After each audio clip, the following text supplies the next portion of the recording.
Welcome to my channel. I'm going to show you or walk you through the process of making this book. I have a walkthrough of this already. I'll try and remember to link it in the description box if you want to take a look at the book. So I'll be going through the construction with you. Excuse me, this tutorial is for Country Craft Creations. This paper line is called Baby Dreams Girl, and I'll be remaking the book using the Baby Dreams Boy. I'm going to start with the cover, and so if you already know how to do the cover, you can fast forward, obviously. Real quick though, this is the Baby Dreams Boy paper that I'll be using, and so it'll have a totally different look with these papers, but I'm looking forward to seeing what it looks like. So I'll have a girl book and a boy book. So I chose to use brown cardstock. I had a package of the brown Artisan. I'm thinking they're not is it the green or the brown? I think there's one that they're not going to be able to make anymore, and it might be the brown, but I had a full package, so that's what I'm going to use. So to get started, you're going to want a notebook so that you can write down the measurements as we go. I have everything on sticky notes and I talk about the measurements, but as far as a typed up cutting guide, it's a little bit too time consuming with my full-time job. So I just make sure that you'll be able to see those measurements on the sticky notes and you can jot those down. The book is 7.5 by 9.5. And so you are going to want to cut your chipboard pieces so that you have two that are 7.5 by 9.5. And so whenever you do a cover, you want a 1-inch border on all four sides for your front and back cover. So your paper that you're going to use for the covering is 9.5 by 11. You'll need two of those. The spine piece is 3 by 9.5. And so this spine piece is a little bit different the way it's wrapped for the cover. You don't want a 1-inch side, you want a 1.5. Now mine is not quite 1.5, but I didn't want to waste paper, so mine's more like 1 1/4, but 1.5 on each side. So if it's a 3-inch spine, you would want a 6-inch piece of paper, and 9.5 is how tall, so you want 11.5. So those are the measurements for the cardstock. So 2 7.5 by 9.5, 1 3 by 9.5 for the chipboard. So I've already wrapped one. And so the chipboard we are going to wrap separately. We don't lay it out and do it in one long strip. You can still do that if you prefer that method. But this method has your book laying down flat, and it's a little bit easier to turn the pages and to see things. And so we have a nice smooth cover because we're going to use the, let's see, I already put it down. We're going to use, I use the 8.5 by 11 sheets of the score tape. And so by putting that score tape on the back, it just makes it really super easy and smooth to work with. Excuse me, I have a frog in my throat. So I'm going to remove this because I already have the stuff I need ready. I don't need to measure right now.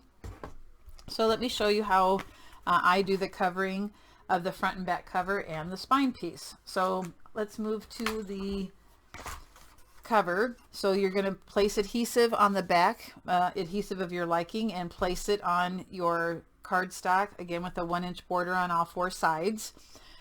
You can miter corners different way. I miter mine with this tool so that I get about a 1/8 gap between where I'm cutting and the corner of my chipboard. So you don't go straight to the chipboard, but I'm going to cut this at an angle. Now, if you follow Tammy on Country Craft Creations, she does squares, and either way is fine. It's whatever you feel comfortable with.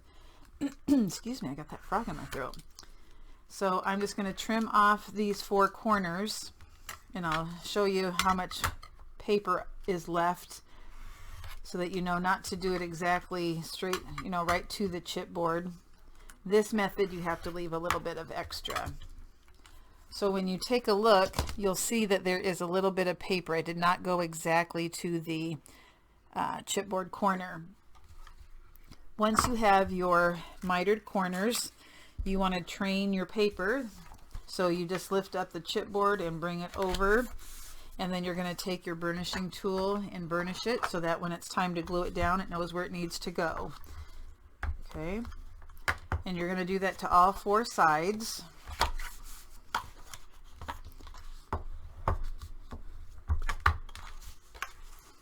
And when I wrap mine, I always do the long sides first. That's just personal preference. Probably doesn't matter.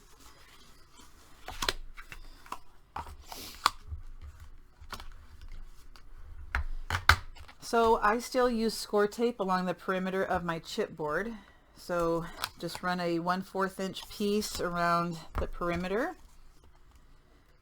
I also still am old school when it comes to the score tape and making my cover. I use art glitter glue for just about everything, but I still use quite a bit of score tape. Let me move this just to here if I can. I don't think I can. I want to make sure you can see, but I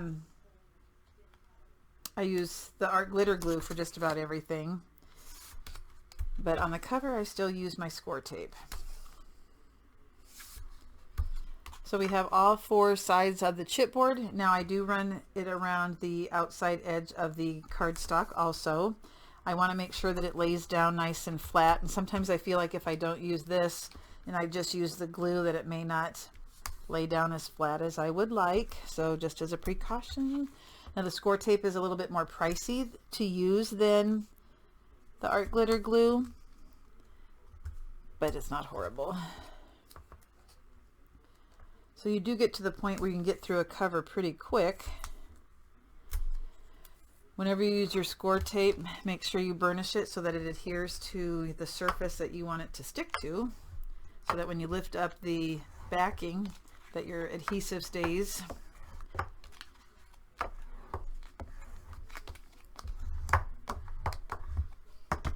So then what I like to do is, like I said, the long side. So I'm going to remove the backing. I also have to remove the sides so that when I bring the paper over, it doesn't stick to the backing of the side pieces. So run a bead of your art glitter glue up against the chipboard. The reason for that is so that when you fold your paper over, it sticks real nice to the edge and it's got a smooth finish. And then I just like to add some in the center, like so. You're going to bring this up and over, and you want it nice and smooth. So again, take your burnishing tool and burnish that real well.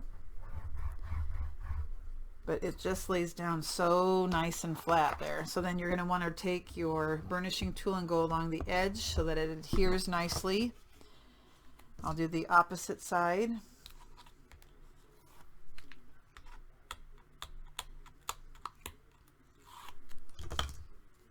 Place the glue. So the explanation also with the glue up against the chipboard is just that it softens the fibers a little bit so that they're a little bit more flexible when you're wrapping it. So when you bring it over, you want a smooth edge. So push out so that there's no ripples. If you have any glue come out, just get a dry wet wipe or whatever you use to clean off the excess glue. And then don't forget those sides. So at this point, because I do the angled corners, I do need to tuck the excess paper a little bit. So what I do is I take this and I just kind of push down that extra paper so that it goes around the corner, and I'll try and bring it closer to the camera so you can see. It's not much, but just to make sure that that's covered. So can you see that I just kind of push it down so that it's, when I wrap it, it's going to tuck that excess paper underneath. So I'll do the short sides now.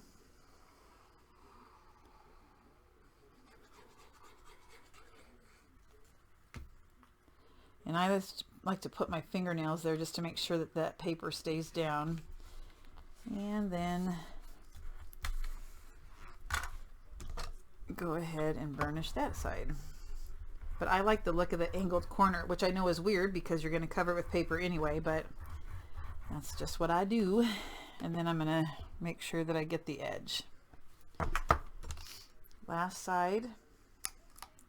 You'll do the same thing to the other 7.5 by 9.5 inch piece too. I just did one off camera already. So make sure those are tucked. I'm running low on art glitter glue, so I'm going to have to either refill my bottle. I think I might have one more down here. I'm going to tuck that down. And I'm going to burnish.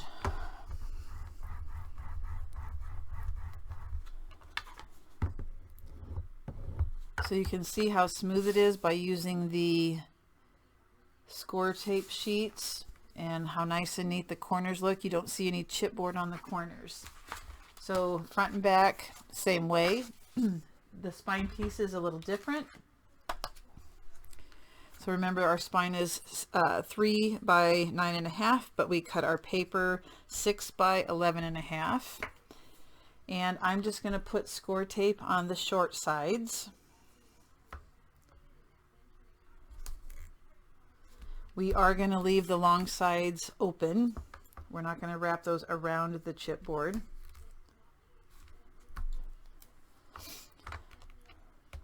So I'm going to go ahead. I'm going to do this different. Let's see. So I'm going to go ahead and bend them around the chipboard and go ahead and burnish so they know where they're going to go.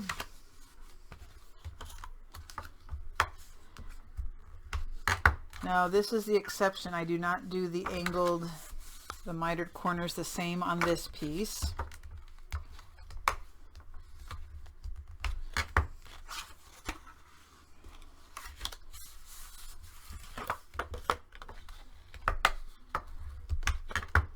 Okay, so you have made, there is an overlap of crease, so it makes our little rectangle in the corners. You're going to slice from one corner to the other to cut off that little triangle. And you're going to do that to all 4 corners. Like so. So I took off the triangle on the rectangle, and so now it's going to take away some of the bulk as we fold it over.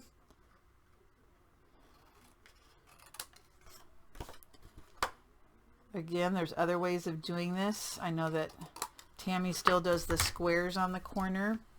I don't have luck with that. For some reason I can still see chipboard, and I don't want to take that chance. So I'm going to do it this way. So we're going to take the short ends and wrap them over. So I'm going to go ahead and take off the backing here. Now when you put your glue on, you are going to put it on this whole trapezoid, this whole section right here, not just in the center. Put your glue along the whole thing. So up against the chipboard and in the little triangular section. And I did not put, usually I put score tape, but I'll just use glue. Okay, so I'm going to bring that up and over. Make sure it's flat. And now you want to burnish it real well, even these little triangular sections. Okay.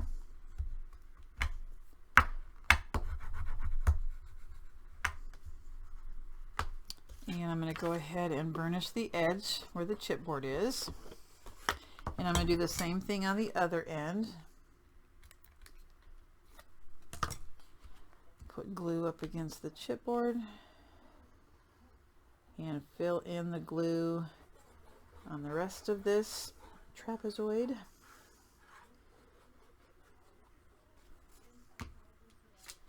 Bring it up and over. Make sure it's smooth.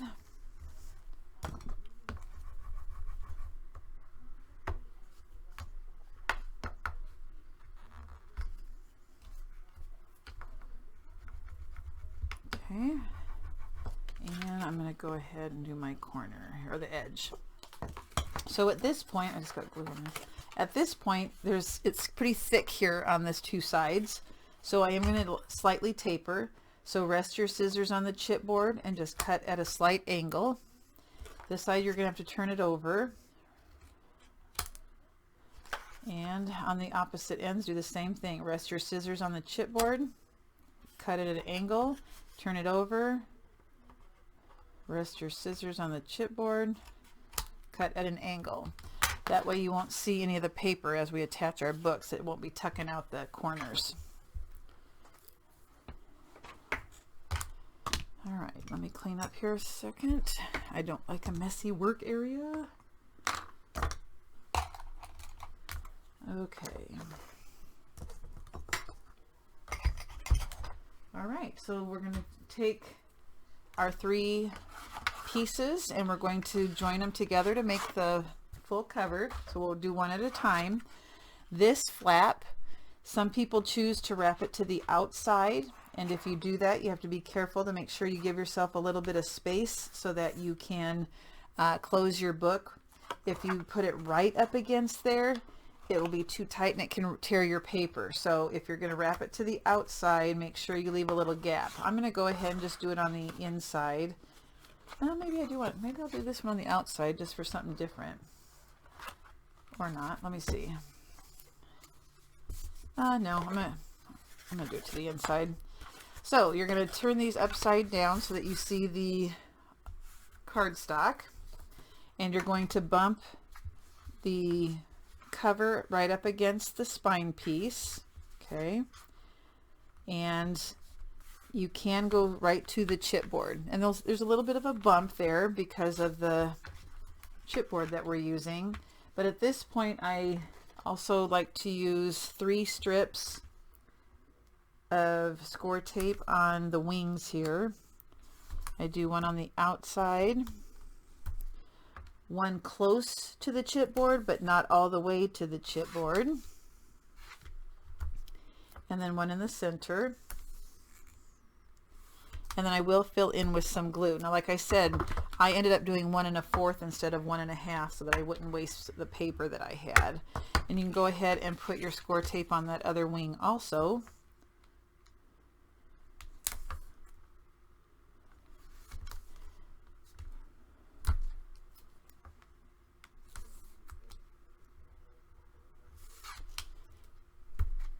And one more. All right, I'm burnishing that. So I'm going to go ahead and remove the backing of one side.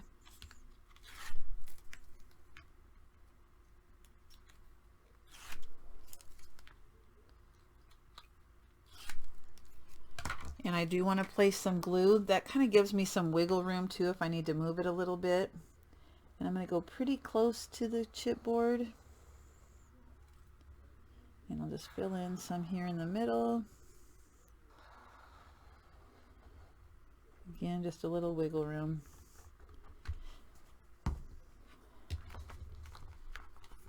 And place this right, bump it right up against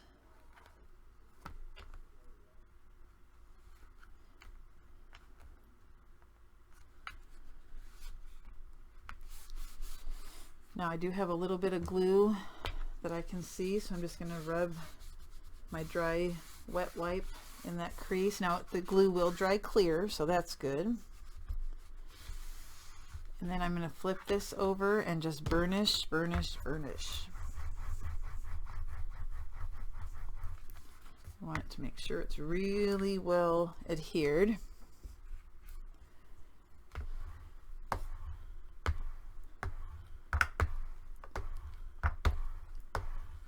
Okay.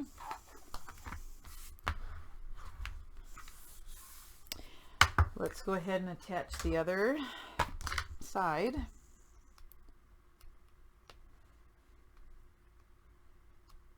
Come on. There we go.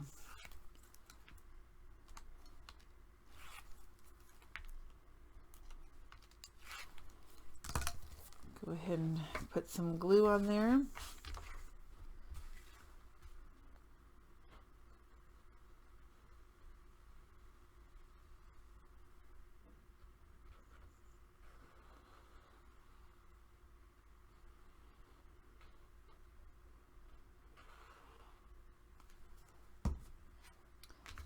And once again, just butt it up right against the chipboard. You will see a little bit of a ridge.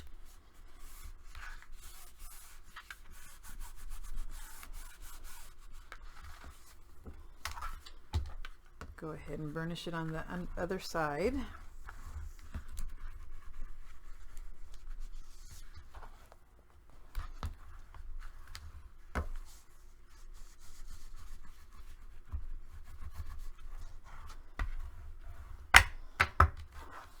So it'll fold flat for you.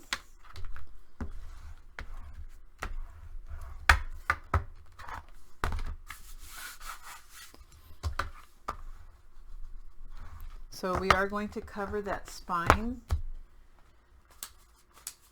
So there's two pieces you're going to want to prepare. The hinge is going to measure 7 by 8 7/8. So we go 1/8 of an inch smaller than our pages are going to be, and our pages are going to be 9 inches tall. And then the cover for the inside will be 6 1/4 by 9 3/8. So the book was 9 1/2 tall, so I took 1/8 of an inch off. Okay, and we're just going to lay that over the centerpiece. So this is the 6 1/4 by 9 3/8 piece that I have in my hand. There's no scoring. We are going to place this right like so. The best thing again is to use score sheets. You can use glue, but sometimes you get a ripple and you can see the glue lines. So you can also use just individual score tape strips, but I'm going to go ahead and put the score sheets on the back. Okay, that way it'll lay smooth and I won't have to worry about any lines showing. I'm going to go ahead and remove the backing. I made sure I burnished it on there real well.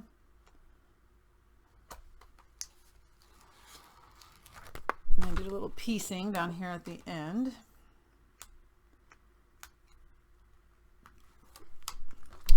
And if you have any of the score tape hanging over the edges of your cardstock, make sure you tuck it, you know, like fold it over so it doesn't show. And this is going to be centered. So I like to stand and make sure that it's straight at the top, and the bottom has the same amount of space, top and bottom. And go ahead and press down and burnish like crazy.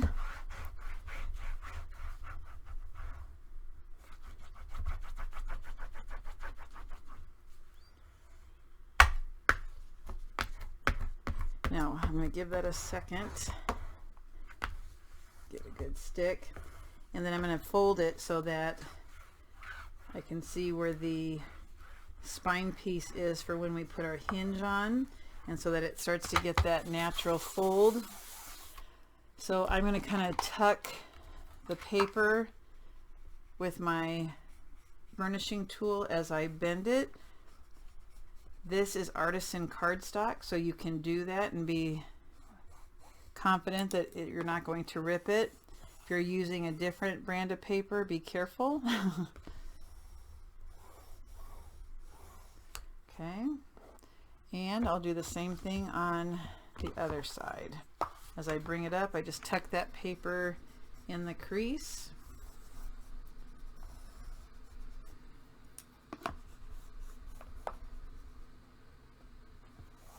Like so.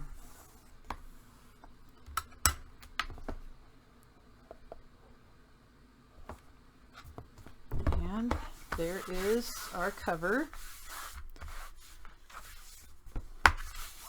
We're going to make the hinge next. The hinge, there are 5 pages on this book, and so the hinges that we make are not going to have, if you're used to making books, a lot of times you make the hinge so that there's wing pieces that hang over your spine. We're not going to do that. We're just going to make the hinge and center it on our spine.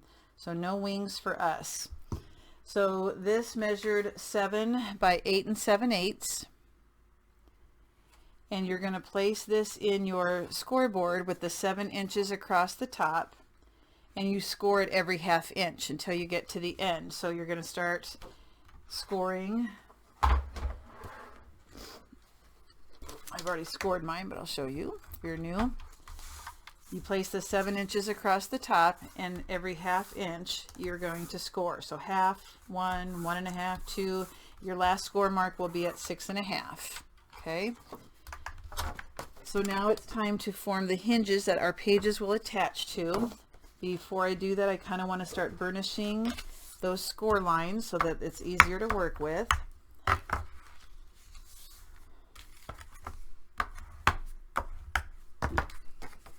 And I just kind of accordion, oops, I went off the line there.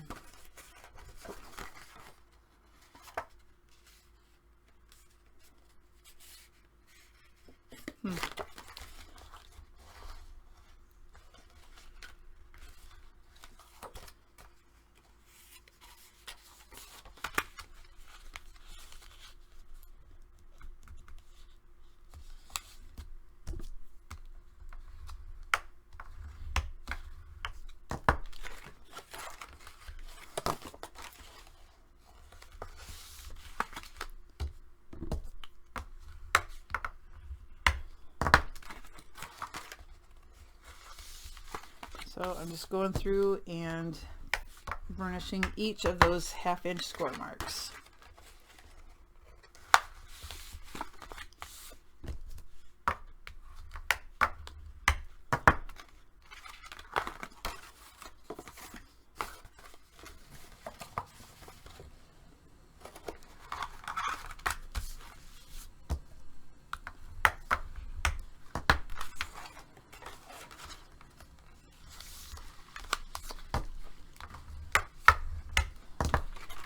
So these have 1/2 inch gussets, so that gives you a little bit of room to do some decorating.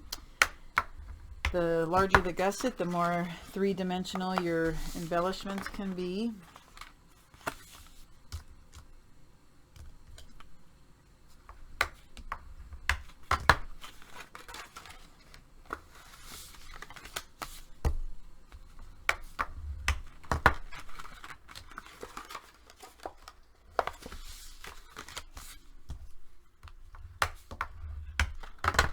And I think I have one more. Yep.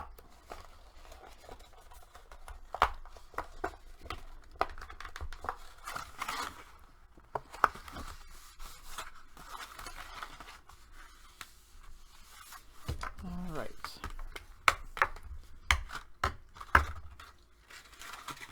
So I have my burnishing done, and so what we're going to do is I want you to look at these as numbered rectangles. So 1, 2, 3, 4, 5, 6, 7, 8, 9, 10, 11, 12, 13, 14.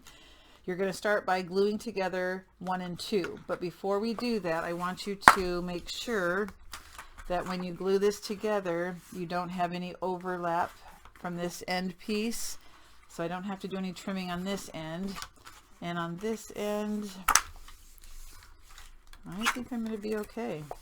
I'm actually, this piece, I'm going to trim just a tiny, tiny bit because I don't want it to,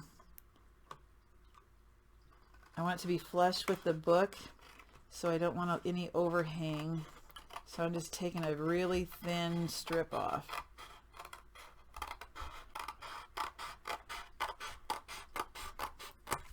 Like really thin.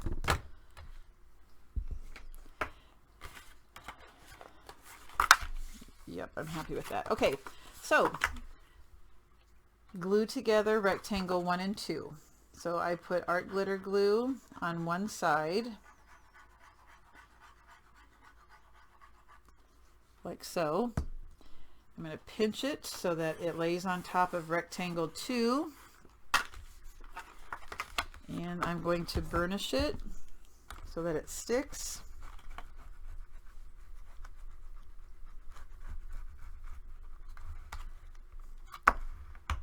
Okay.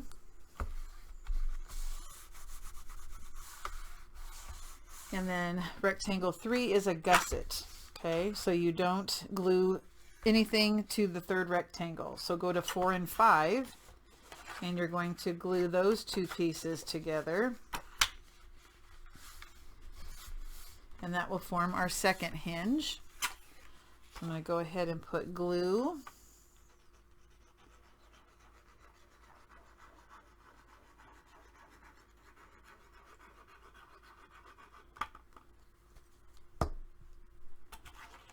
pinch it together, and you're going to burnish it so it sticks.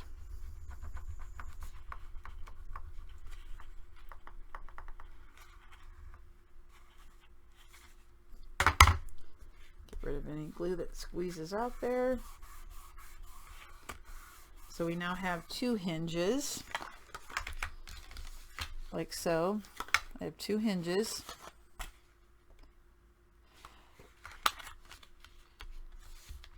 Rectangle 6, no glue. Put together 7 and 8. So let's see here.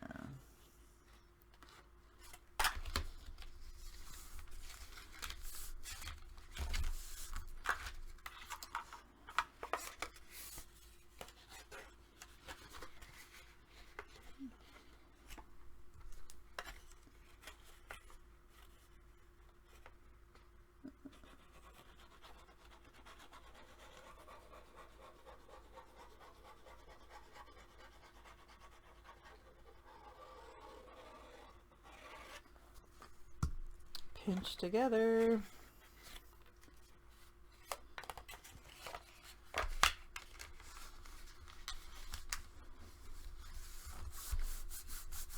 We want to burnish it so that it sticks.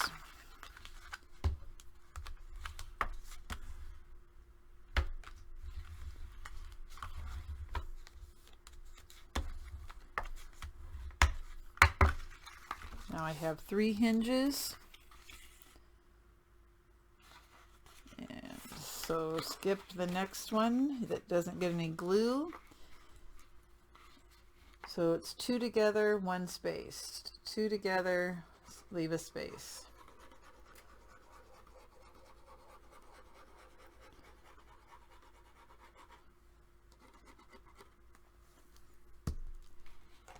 Pinch those together.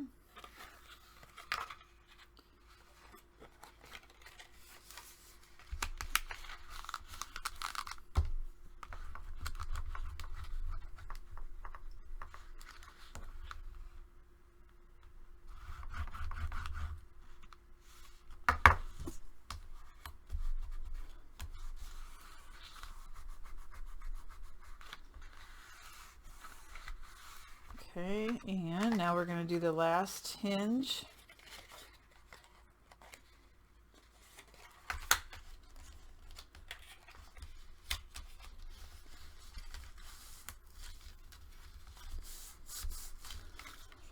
I remember to stay on the camera. For some reason I must not have it positioned quite right. Okay, so now we're going to put the last 2 pieces together.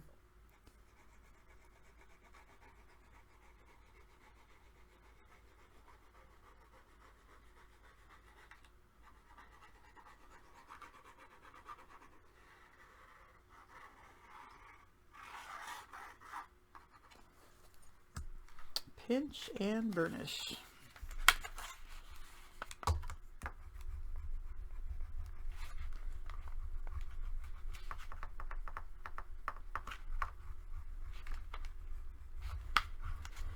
Okay, so now you want to train your hinges to fold back and forth so that when you turn your pages, so I just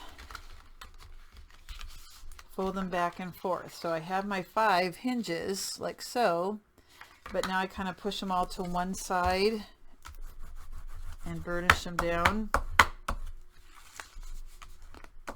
and then I push them to the other side, and I'm going to burnish them that direction also.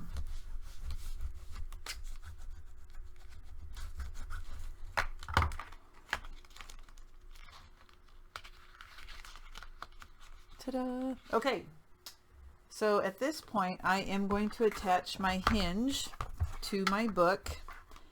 So we'll put, when you lay it down, you might want to push the 2 end pieces in so you can see if you have the same amount of distance on each side on your spine.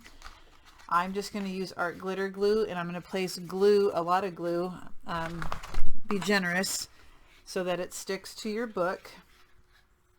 I like to make sure I get it at the very ends so that I don't have any concerns about it lifting, like so. So I'll do those ends first, and then I'm just going to fill in.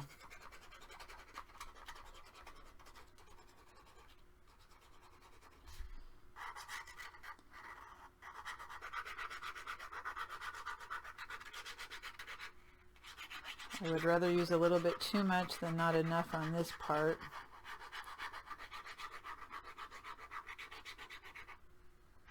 When you go to all this work to make your book, you want it to stay together and look nice with use. We don't want that spine coming up.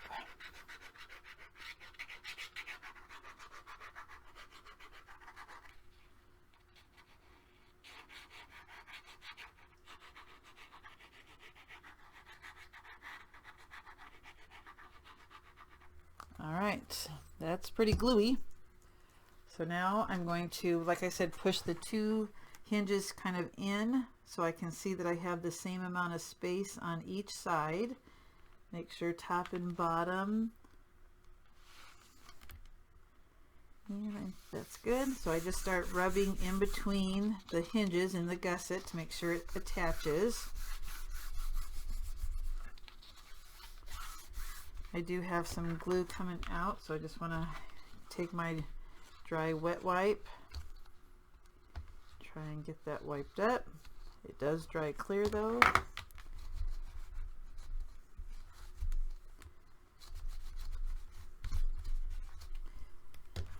And I just want to make sure that that really sticks, so I'm going to spend a little bit of time just really getting in there and pressing down.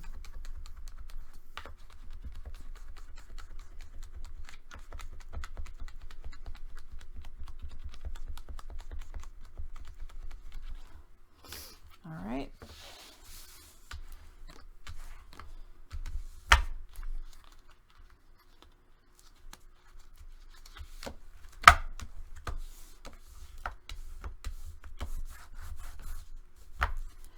All right, so the main part of our cover is done. I'm going to actually do this book a little bit different than I did the other one. So with the other one, I attached the pages and then I built my pages when they were already attached to the hinge. I don't think I'm going to do that this time. I'm going to go ahead and make my pages and put everything on it first, and then I will attach them at the end. So let me give you some new measurements now. Let me find the pin. There it is. Okay. So to get ready for our next part, this book has 5 hinges, so 5 pages, but we're going to attach 2 pieces together to make a page so that we can leave the top open. If you need extra places for pictures, you can slide a mat down in there. So go ahead and cut 10 pieces at 7 by 9. And those will become our base pages. 10 at 7 by 9. I'm also going to start looking at the front cover. And to do that, I had a shaker. I'm going to do the shaker element last. But on the inside cover, I have 2 belly bands that can hold mats underneath. Like I said, we'll do this shaker at the end. So those 2 belly band pieces measure 1.5 by 10.5, and you'll need 2 of them. You can get those ready. And then we'll work on the front of page 1. And here's your cutting pieces for that one. So you're going to need 2 that measure 4.5 by 6 3/4. I'm trying not to get a glare, but 1 at 8 by 3.5, 1 by 7 by 9.5, 1 at 6.5 by 5 3/4, 1 at 4.5 by 5 1/4, and I do use a magnet on this first page. Okay, so you might want to take a screenshot or jot this down. Why that glare is really bad. Okay, so let me show you the front of the first page too, why we need a magnet. So this is a flap that opens, this is a flap that opens, and this whole piece lifts up like so, and we have a place that these fold down so that you can put pictures on the inside, and you can have a mat. Now I don't give you any measurements for mats. To me, you should just use your scrap papers and cut them the size that you want. And then this is a pocket down here. So that is what we're going to work on. Belly band, front of page 1. Okay, we'll do the back of page 1 in a moment. So this is how I'm going to do it different. The base pages, I do want to build them and then attach them to my book. So what I want to do is I'm going to just glue the long side, and that's it on one side so that they're stuck together. And then I will go in and attach it to my book, and then I'll glue the bottom closed. So I'm just going to put a thin line of glue on one side here.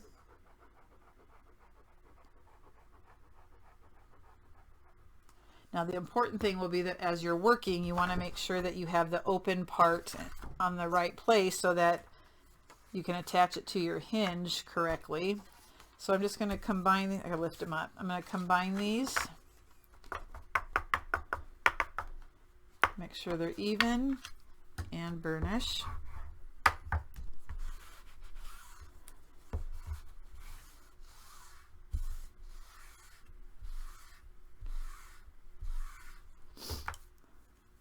That way I know that they're lined up too when I did it, but when I put them on the spine or the hinge first, some of my pages I didn't like the way they lined up at this end. So this is what we're going to end up doing. This side is closed, this side is open. We're going to end up putting glue on the hinge and then attaching the completed page to the book.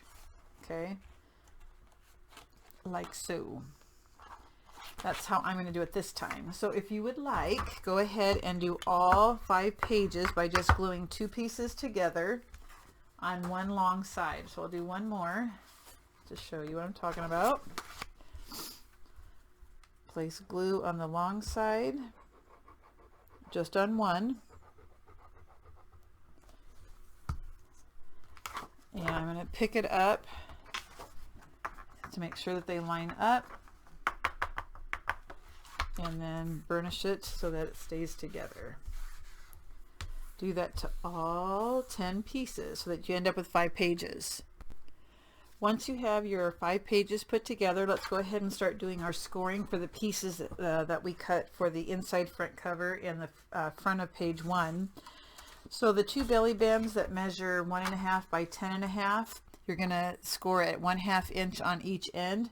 So you can score at 1/2 and at 10. Or you can do 1/2, turn it around, do it at half again. Do that to both pieces. Okay. The piece that measures 5 1/4 by 4.5. So this is 5 1/4 by 4.5. You're going to place the 5 1/4 inches across the top, score at 1/2.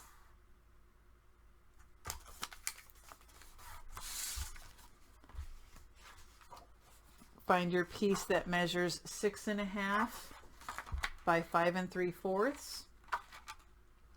Place your 5 3/4 across the top, score at 1/2. Find the 2 pieces that are 4 1/2 by 6 3/4. Place your 6 3/4 inch side across the top, and this one you're going to score at 3/4. And do that with the other one also. Put the 6 3/4 across the top, score at 3/4.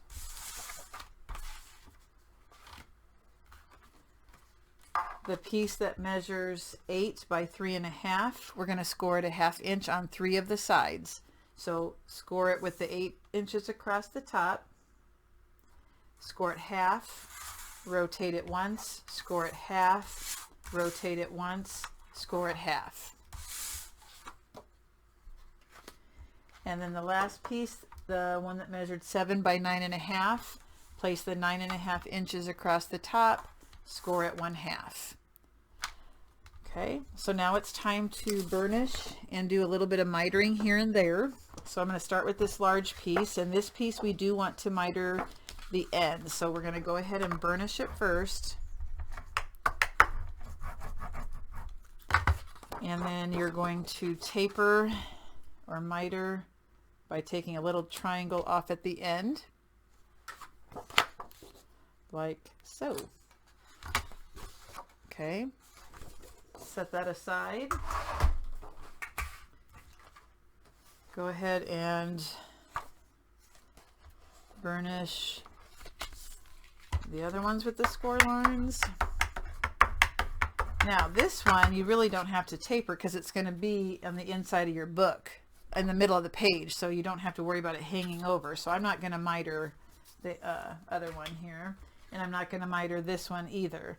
So this was the one that was, I believe, 5 3/4. Nope, this one's 5 1/4 by 4.5. I'm just going to burnish it, and I'm not going to miter the ends because it'll go in the middle of the book, so we don't need to worry about that.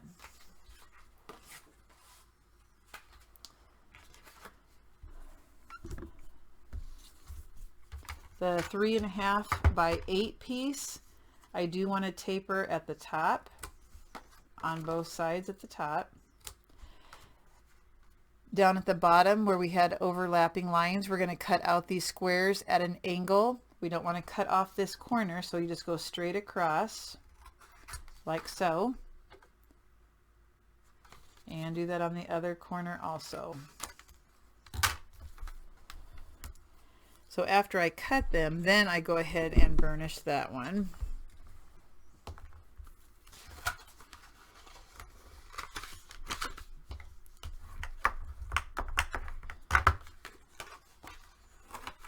This is going to form your long pocket. Now I do have a little tiny piece sticking out. There we go.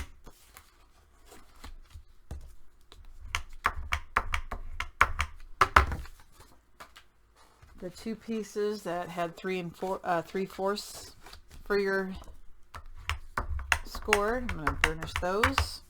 Do not need to taper those.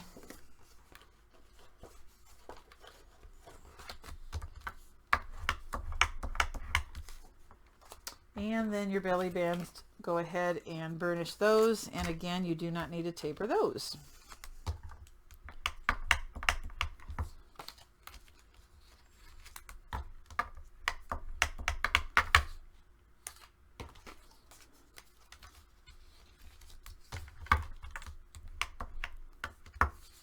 That one looks crooked to me. It won't show, but it still bothers me.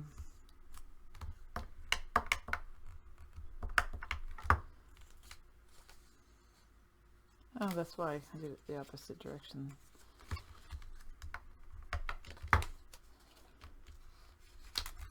All right, so that is all done.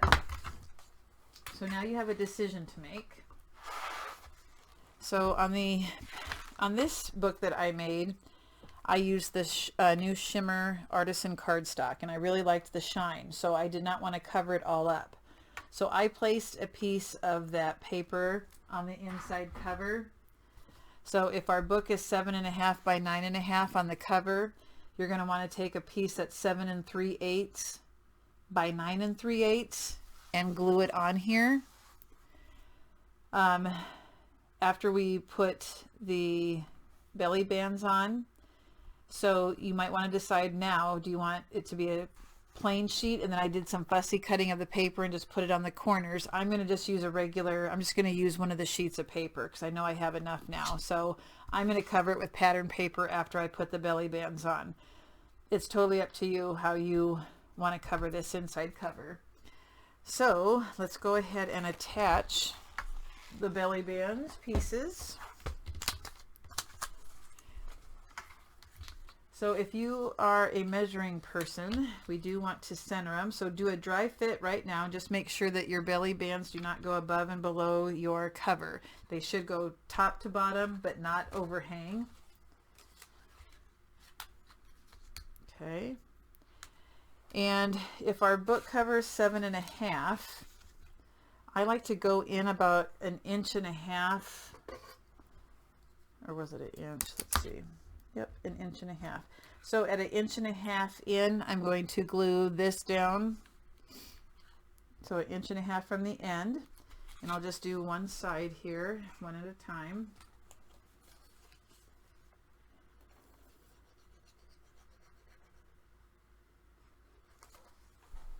So place glue on the 1/2 inch. I have my ruler down, and at 1.5, I'm going to lay that down, making sure that it's straight, and then go ahead and burnish that.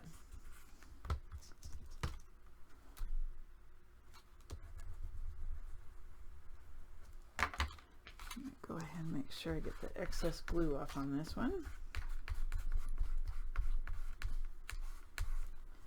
And then for this side, I also want to measure 1.5 inches and place that one like so. So 1.5 inches from the end of the book. And that's near the spine.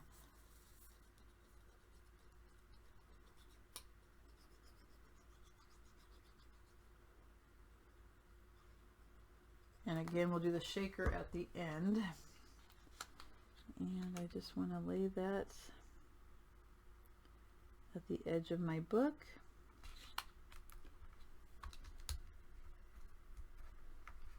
And I'll lift it up and get rid of the excess glue, and then you can just glue down the other sides. Just make sure it's straight and lined up. So I'm going to flip my book around. That's easiest for me. And I'll just add glue to the 1/2 inch strip.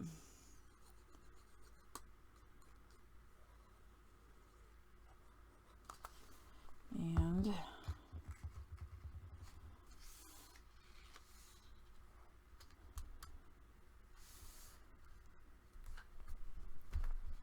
burnish. I say the word burnish an awful lot, I realize, but it is important for a good stick and a sturdy book. And then I'll do the same thing with the other belly band. Got glue on the 1/2 strip.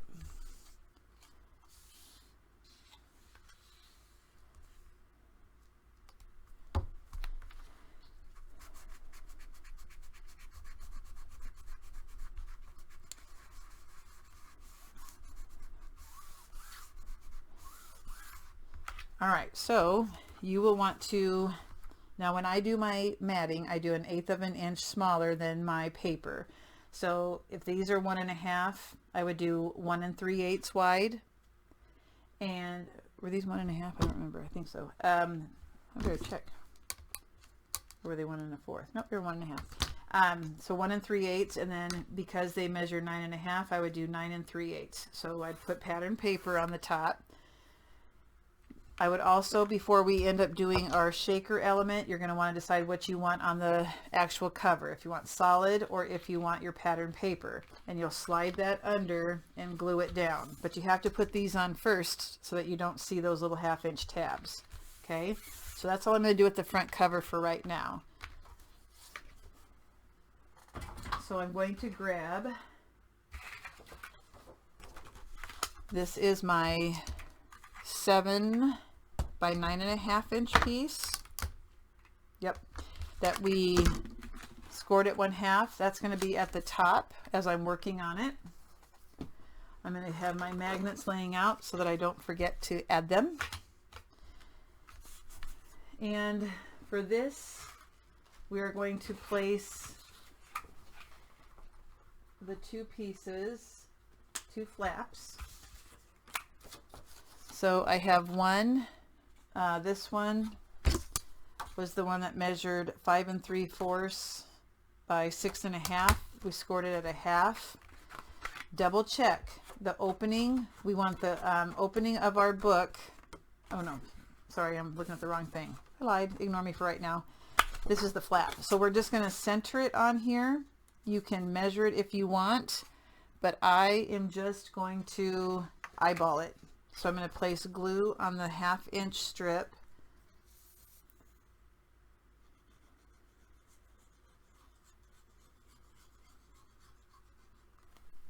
Like so.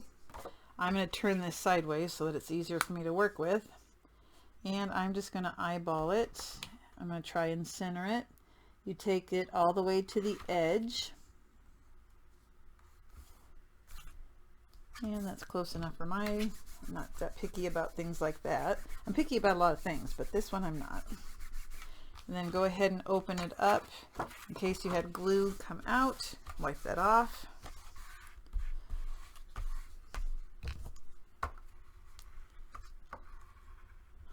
Okay.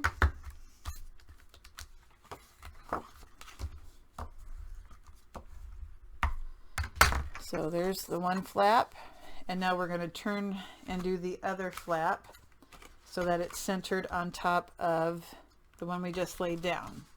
So it'll look like so. I'm going to turn it so it's just easier for me to work with.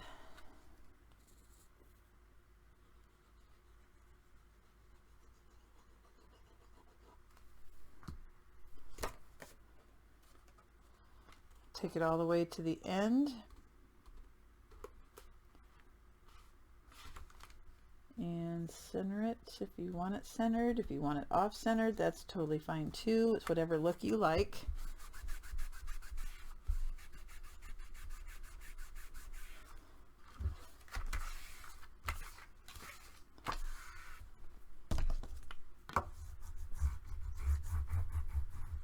Okay.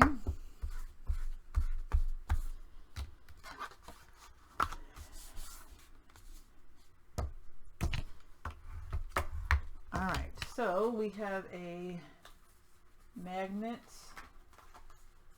I'm going to figure out where to put that on this one. Okay. So I'm going to place a magnet to keep these doors down. So I'm going to go ahead and do that now, because if I don't, I will forget. You want to do it before you mat. So these are the basic gray magnets from Country Craft Creations.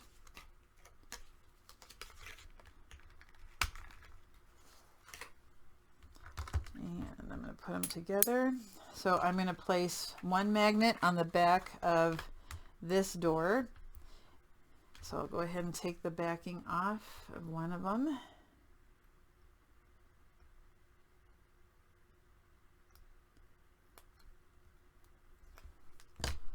And I don't want, whenever you put magnets, don't get it so close to the end, because when you put your pattern paper on, you're going to get a little piece that won't lay down flat. So I like to bump mine in a little bit. Okay, press down, take the backing off of this one.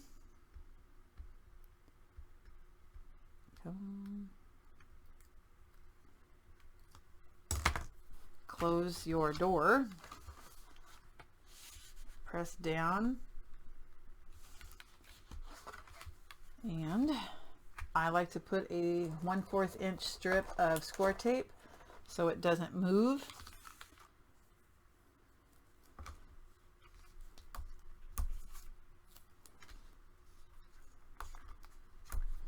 All right, and that's all we're going to do. Now you would be able to start putting your pattern paper on, but then now these doors will stay closed.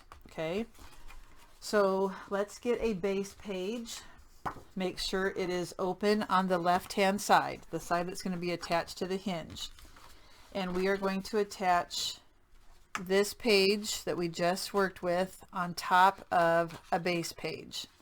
Okay. So go ahead and get your glue on your 1/2 inch section.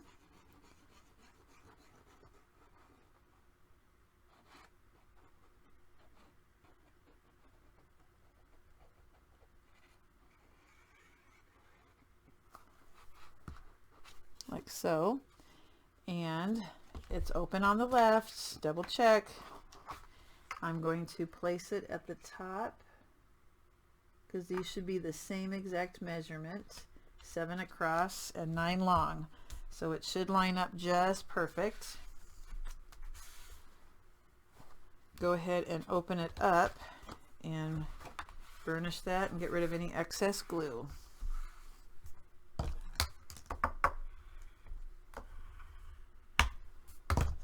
Okay.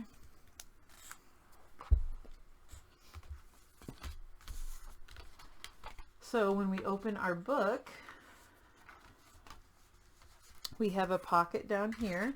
So go ahead and grab your pocket, and we're going to place our pocket at the bottom, lining it up. So go ahead and put glue on the 3 1/2-inch sides.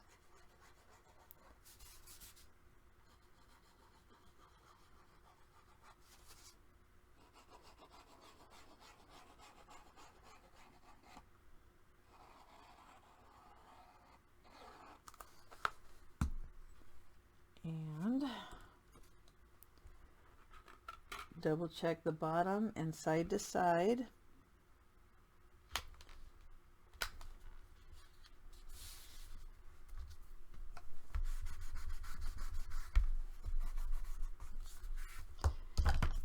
And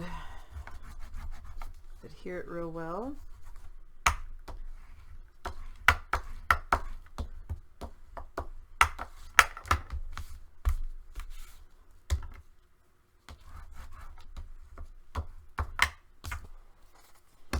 All right, so in our book, when you lift this up, here's the pocket we just put on. We have this mechanism that can hold 4 pictures. And so what we're going to do, oopsie, sorry, I bumped the cord. The 2 pieces that had the 3/4 inch score mark, we're going to end up gluing those together on the 3/4 inch side. Okay, so just put glue on the 3/4. We're going to attach the 3/4 inch pieces together.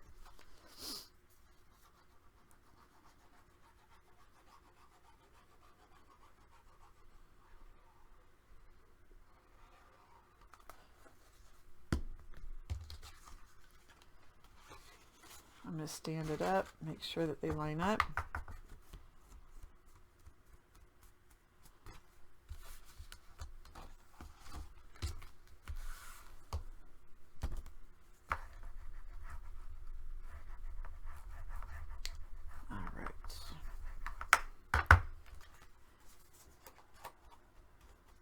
Now this will be the piece that we attach to the back of the pocket, and this will come down, and then this one will come down. So you also want to burnish it so that they both fold over.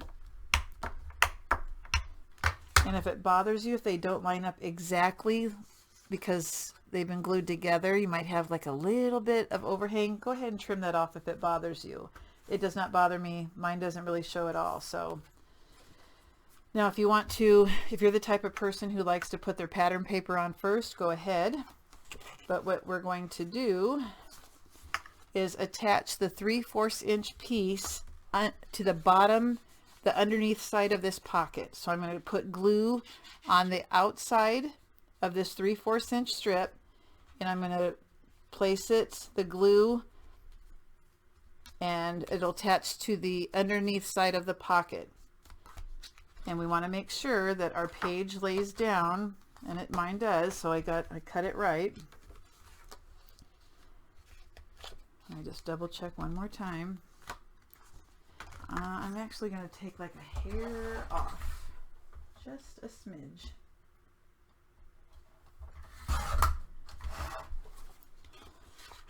Just to play it safe. Okay. All right, so again, glue on one side of the 3/4 inch strip.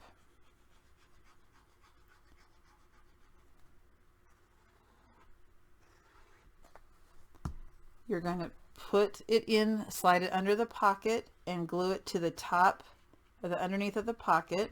I like to fold it down to make sure that it's all the way down, and then I need to make sure that it's lined up with my page before I burnish. So you can still put a mat in the pocket behind,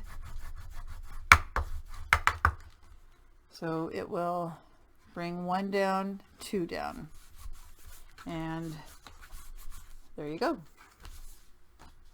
And that is the front of page 1. So now we're going to get ready for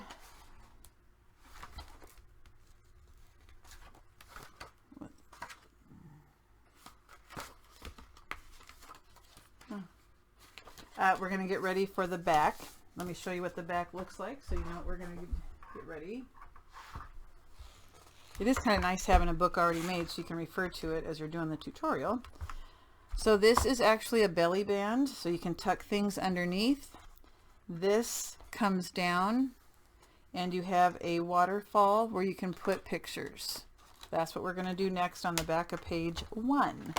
So let me get the pieces of paper out and give you the measurements, and then we'll get started on the back.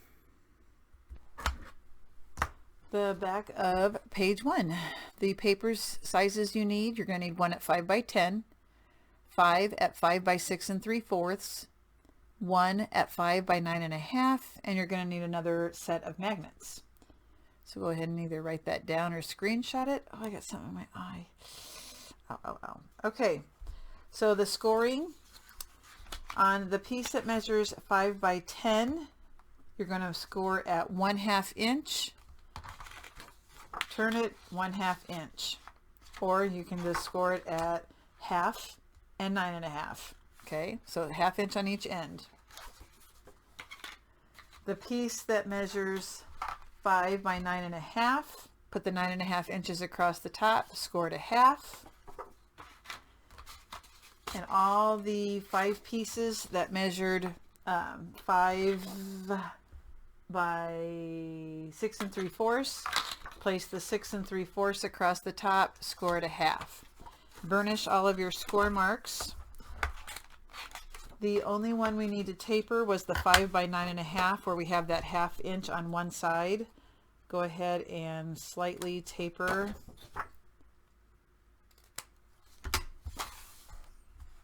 Okay.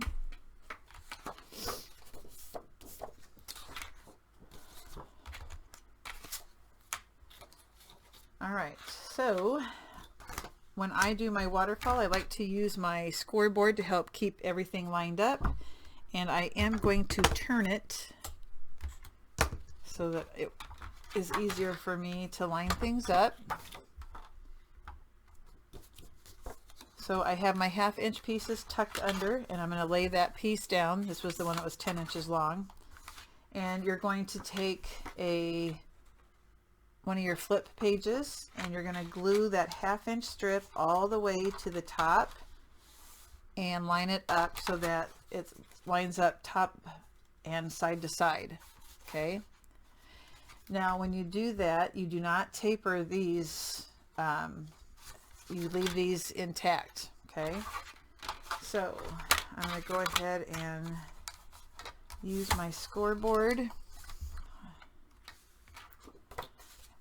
Place glue, and we're going to take it out. We have the 1/2 inch pieces tucked under on that long piece.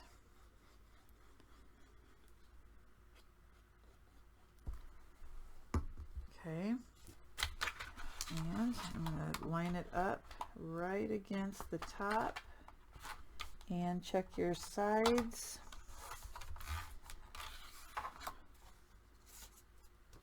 You're going to burnish, and you want to open it up and get rid of the excess glue.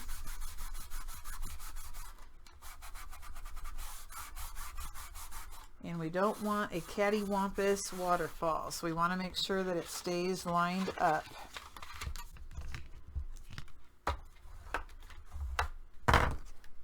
Okay, so yep, I don't have any hanging off the sides here. So now we're going to flip this page up that we just glued, And the next piece we're going to bump up right against that 1/2 inch strip that's glued down. And we're going to continue working our way down with all of our pieces.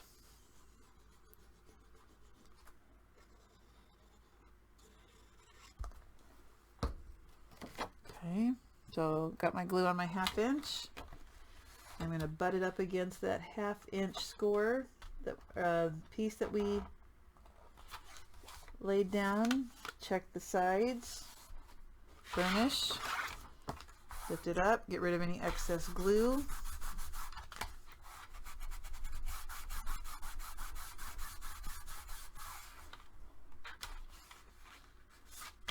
And so far it's lining up nice and neat.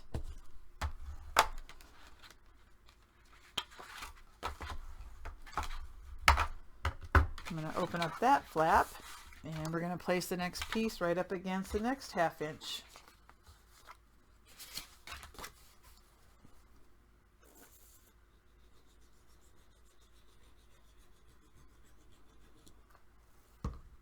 Got my glue.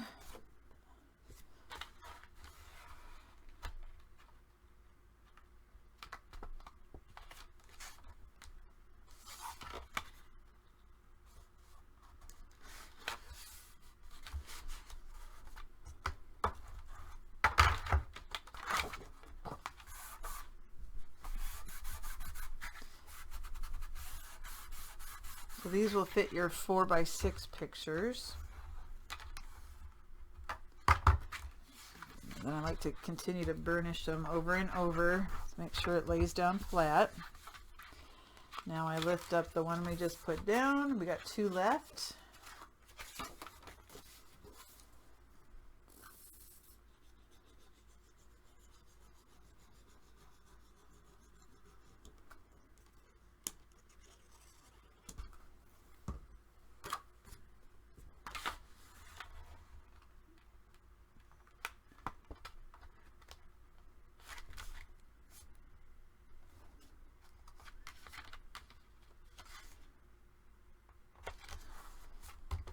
Burnish, burnish. I got glue on my finger.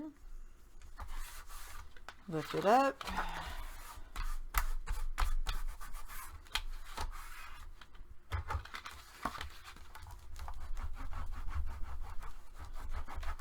And we have one more. So lift up the one you just laid down.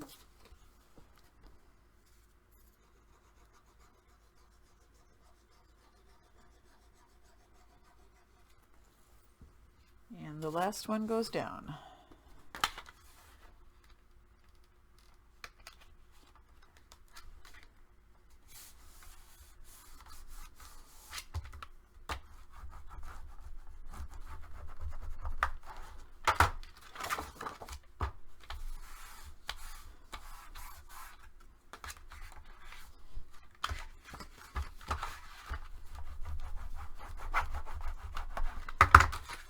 Okay, so this is what we have, and I gotta turn this back around, it'll drive me crazy.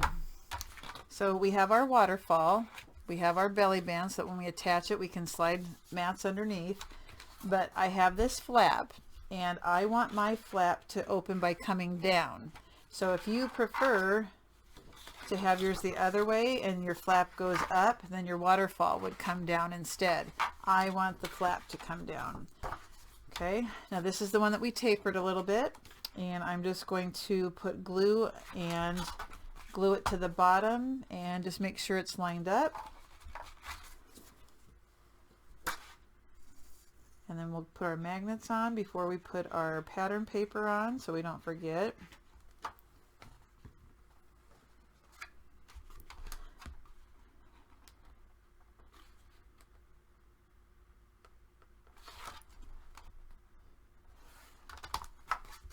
Sure. Okay, I think it's lined up good. Yep.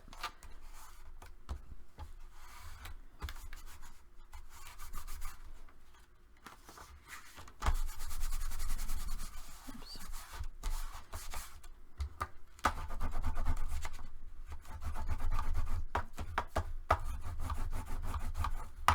All right, so we do want to put our magnet so that we do not forget. And I'm using the basic gray, and I have one set left.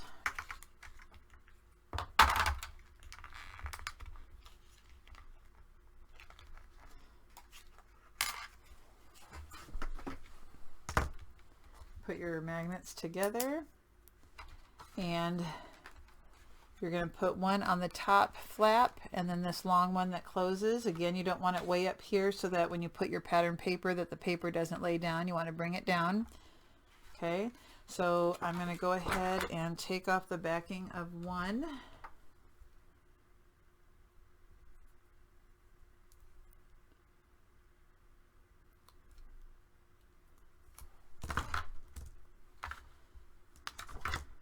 And I probably want it about right there.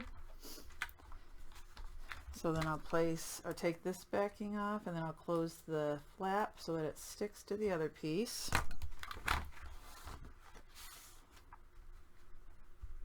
Press down, lift up, and I'm going to place the 1/4 inch score tape on there just to keep it in place.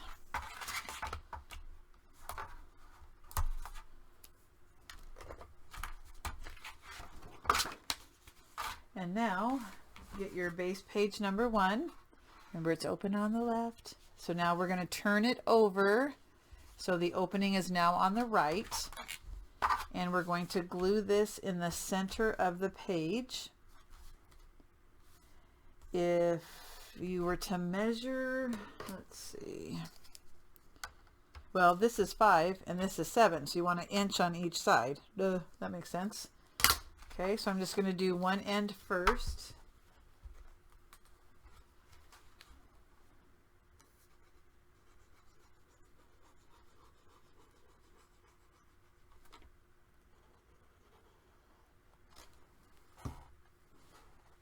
Okay, and I'm going to use my scoreboard so I know where the, that's not going to help me.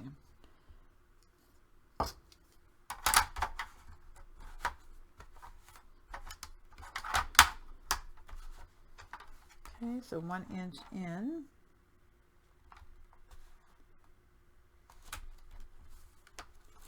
I want to make sure it goes all the way to the bottom.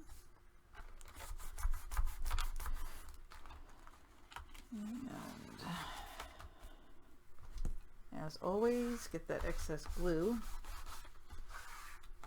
and just make sure it's burnished real well.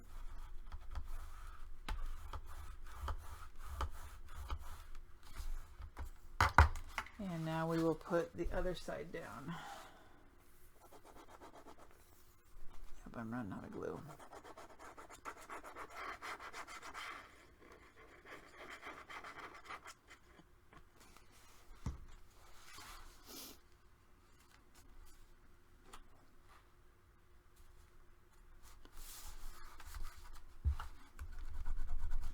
Burnish it.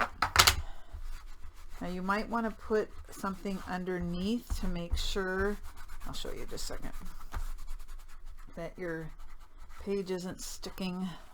So sometimes I just make sure that I can still put this in and that it didn't stick. I didn't get any glue on there that's going to make it not function correctly.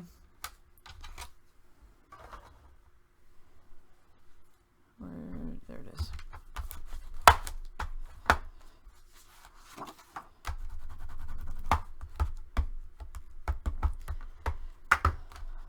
So at this point, you decide if you want to put your pattern paper on now before you put it in the book.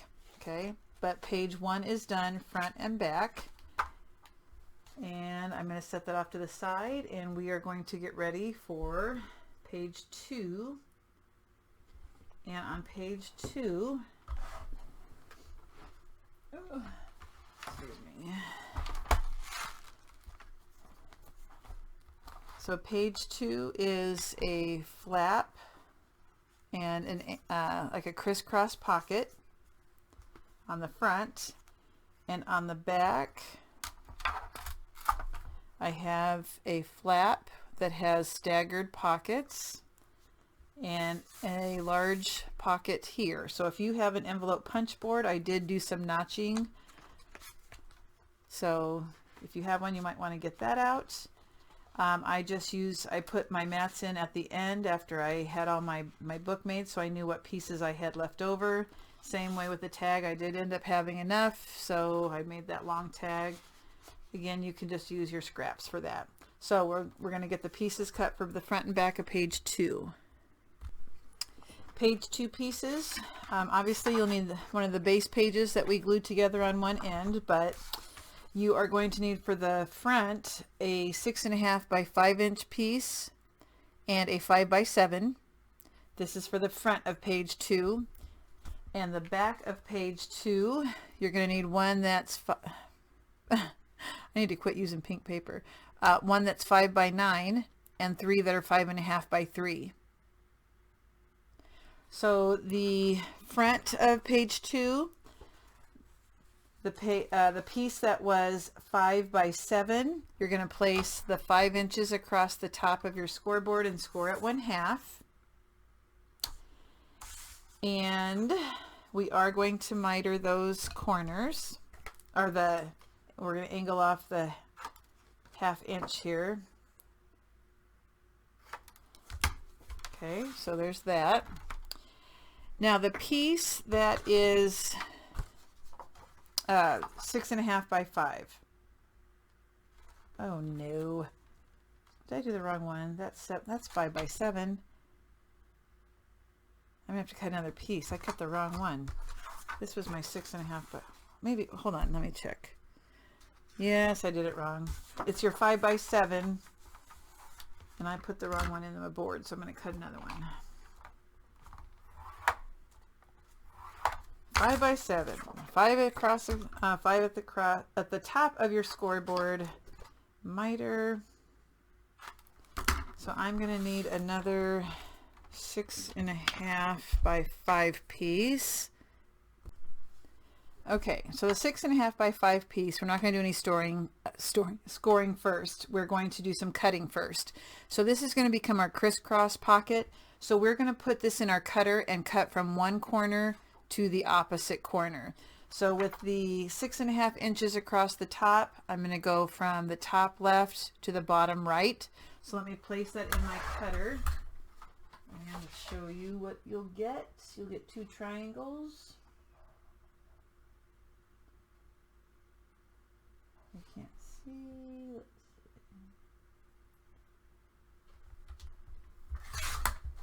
see. Okay, so we have 2 pieces now. So these are going to become a crisscross pockets, and so we're going to place the triangle, that's the right triangle with the 90 degrees in the on the left hand side. You're going to score at 1/2, turn it once so that now it's 5 inches across the top, score at 1/2. Okay, so we have a score on the left and a score on the bottom. Now that's going to go on your left side.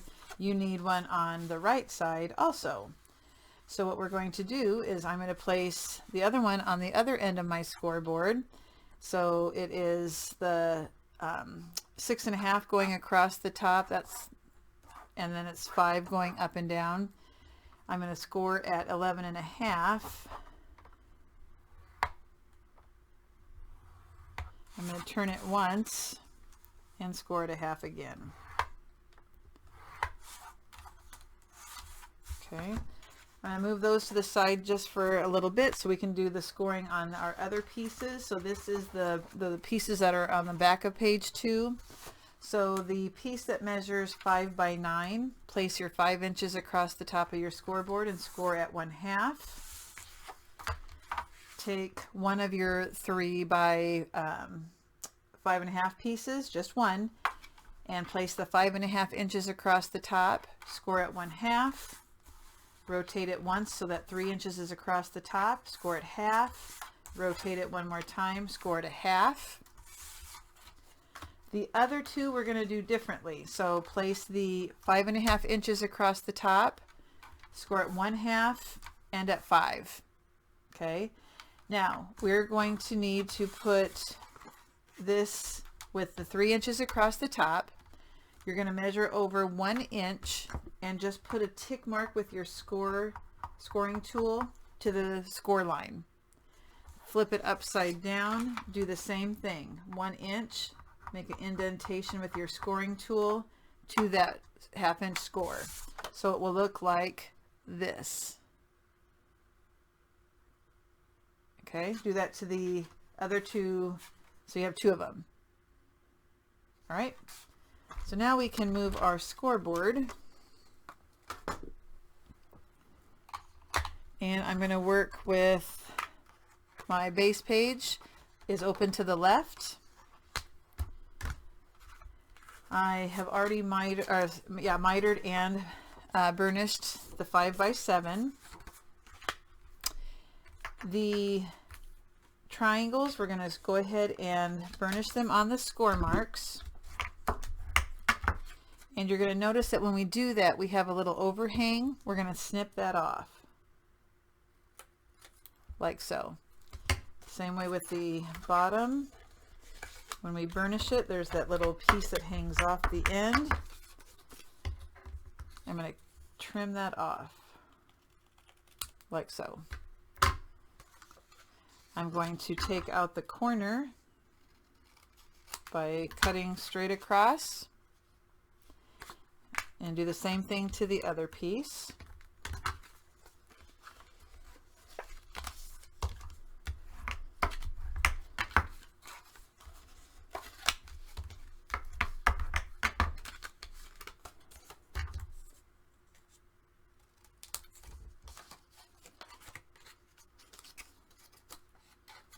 Trim off the excess.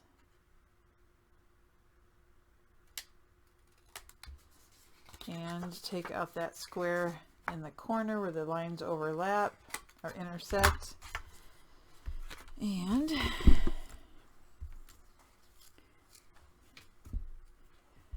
when you go to mat this, if you have directional paper and you're cutting, so if this, we started off with a 5 by 6.5, but we took off a 1/2 inch on the side and the bottom, so that makes it 4.5 by 6. So your pattern paper will be 3 7/8 by 5 7/8, and you'll cut that at a diagonal. But if it's patterned, you have to be careful, because when you cut that in half to make the triangles, one of the patterns will be upside down. So to avoid that, or because I did that on my other one, I was like, oh crud, my pattern's upside down. What I did was I put the pattern paper on this side, and then I just put solid on this side. Okay, so that's, and then I just fussy cut a flower and put it between the two. So what's going to end up happening is we're going to glue these at the bottom like so, and I'm going to do the, I'm open on the left, I keep checking, but I'm going to place and do a dry fit first.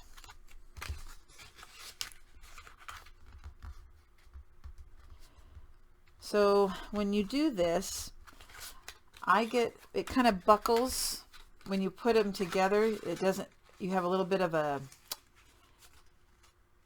oh, how do I explain it? When you put them together, because of the 1/2 inch here, you have a little bit that scoots up a little bit higher. So to avoid that, I'm just going to go ahead and I'm going to cut that whole bottom piece, that 1/2 inch piece off. And I'll show you. It'll just lay nicer.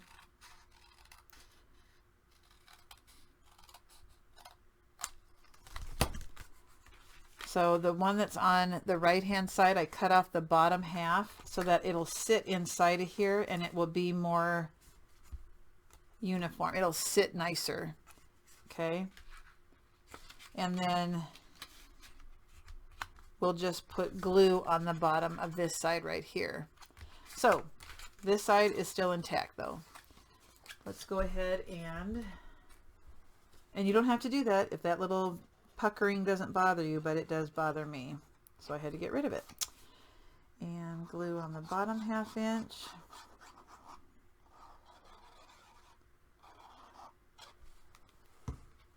And I want to line it up on the bottom and the side, like so.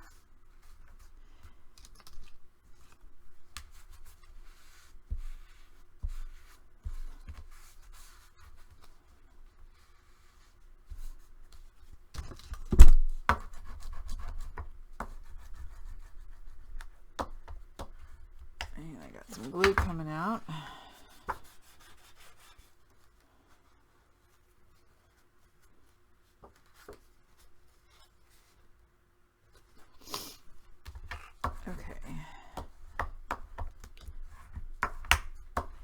So now we're going to attach, we're going to put glue on this 1/2 inch, and it's going to rest inside of this angled pocket, and we'll just put glue down here on this bottom so that nothing falls through. Not that it would anyway. I think our mats would be big enough that they wouldn't go through, but just to play it safe. So just about that much is all I need. And I'm going to tuck this inside and then line it up with the bottom and the side.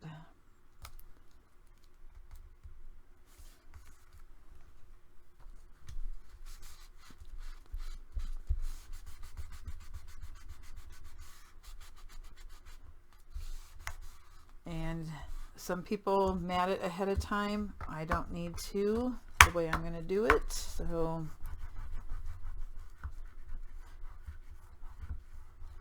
all right, so then at this point, we're going to place this flap on the top of it. And why is that so much longer? Huh. That is really long. That is not going to work for me. Unless, oh, that's not true. I'll just put it up higher. Okay, that's what I'll do. All right, so let's put glue. Ignore me. Sometimes I don't think things through before I say something. So let's go ahead and put our glue on.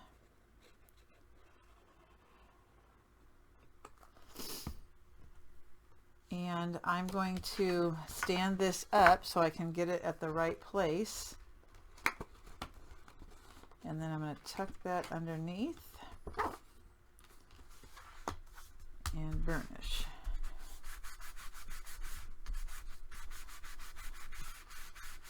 And then I'm going to open it and burnish some more. And this stays down without a magnet or anything. It'll be fine. And plus I put some trim on the front and it kind of weighed it down, and so I can save a magnet. So that's all I did on the front. So then this will be holding a picture. You can put a picture here, put a picture here. We're going to put an extra mat in there. So we're going to do the back. So now I'm going to turn this over so it's now open on the right hand side. And let's take a look at the papers that we already scored. So this is going to be the flap. So go ahead and burnish, and I am going to miter the ends on this one.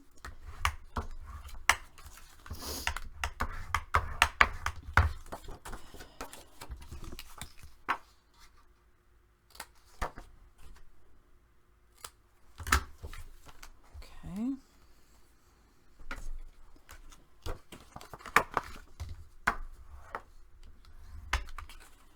The 3 by 5.5 piece that we scored on 3 sides, that's going to be the bottom pocket of the layered pockets.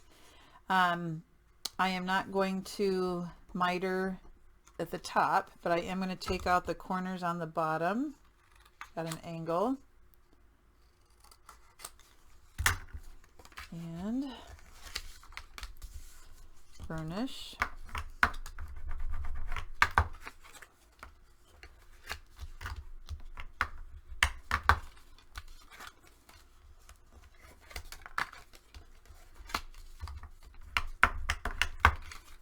Okay, now the other two we just did half on each end, and then we did that little 1-inch tick mark from the bottom. So the 1-inch tick mark is near the bottom. Okay, and what we're going to do is cut across on that 1-inch tick mark that we made with our scoring tool. We're going to cut over to the score and then angle it down. So let me show you one. Straight across to the 1/2 inch and then angle it down so it looks like that. Same way on the other side, straight across on that 1-inch score we made, stop at the 1/2 inch, angle it down. Do that to both.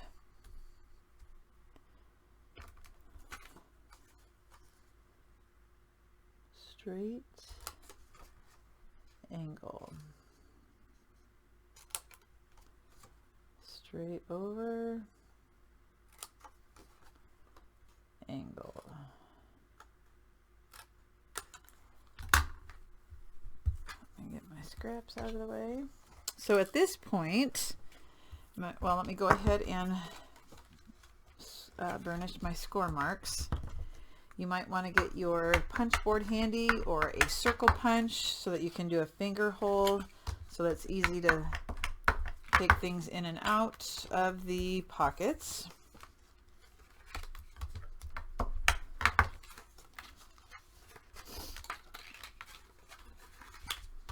So I have a lot of dies for borders, and I never end up using them because it always think it looks beautiful, but I think it weakens my paper at the end for a pocket, so I'm always worried that it's going to get bent and torn, so I never really use my border dies like I should. Pardon me, sorry. Okay, so the 3 layered pockets.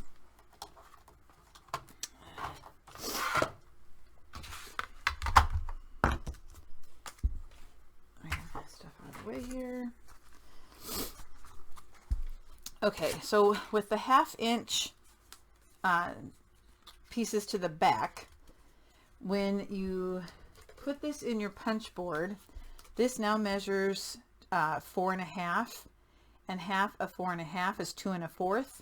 So we are going to place, I gotta open this up. With that 1/2 inch still tucked down, I'm going to line it up at 2 1/4 and punch, and that should be right in the center then. So the 1/2 inch pieces are tucked under, line up the end to 2 1/4 and punch. Same way with the third one. Okay, and then you'll do your pattern paper the same way. You'll find the halfway mark by taking the measurement. You're going to be at 1/8 of an inch.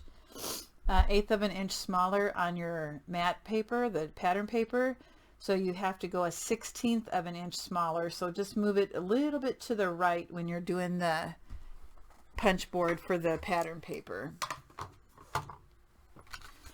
All right, let's build the flap.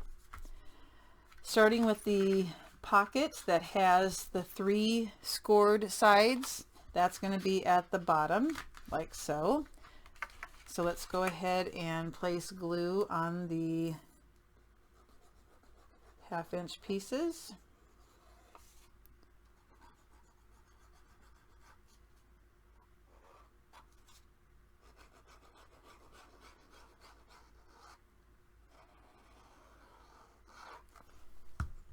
And center, make sure top to, the bottom and the sides all line up nice and neat.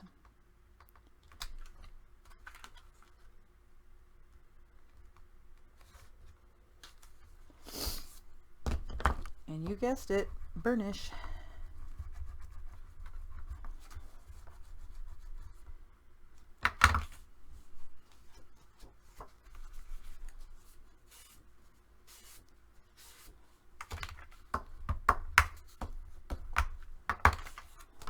Okay, so now this piece gets slid down into this pocket, and it will stop at just the right spot, because we cut. Now see, I don't like how this, I might have to do some altering here. This does not line up to my satisfaction.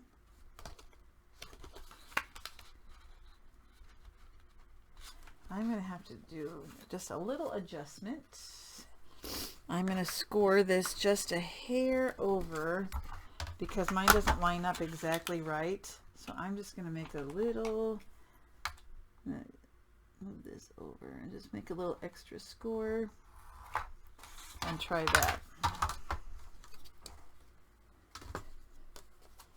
And so if I bring this over,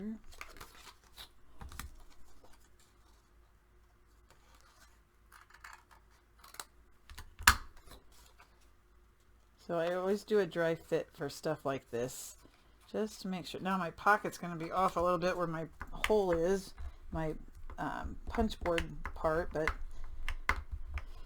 I'll have to live with it. I don't think anybody will notice but me, but let's see if that fits better. Yes, I believe it does. Sure does. So it's close enough. It's not going to bother me. I think they line up pretty well. So I just wanted to make sure that they lined up side to side and it went down in far enough. So all you do is put glue on the 1/2 inch side. You don't put any glue on the bottom. We want that to be open so that we can fit larger mats in there. So just slide that down. And make sure it lines up on both sides. And then you're going to want to put, well, I do anyway, I just kind of put my tool down there, my scoring tool, just to make sure no glue came out and is making the pocket not open the way it's supposed to.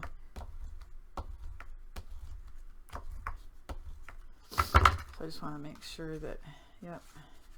Okay, and so now let's do a dry fit of this last pocket and see if that fits. That one does. I must have just cut the other one funky, so I don't need to do any adjusting on this one, it doesn't look like.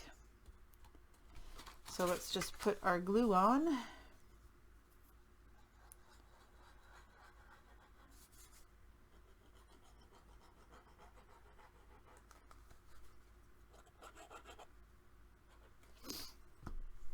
Tuck it underneath that. Check the sides that they're lining up. And there we go.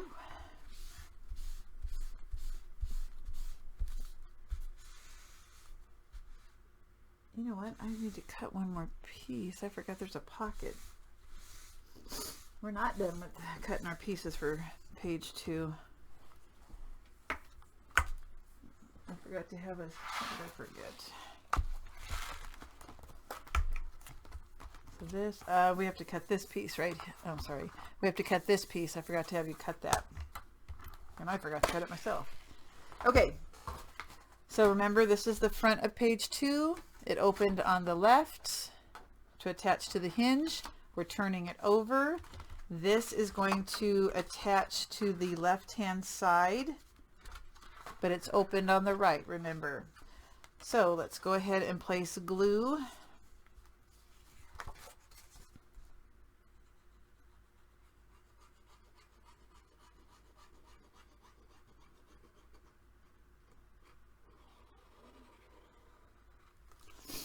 And I'm going to turn it sideways, it's easier for me. And I want it to go all the way to the edge.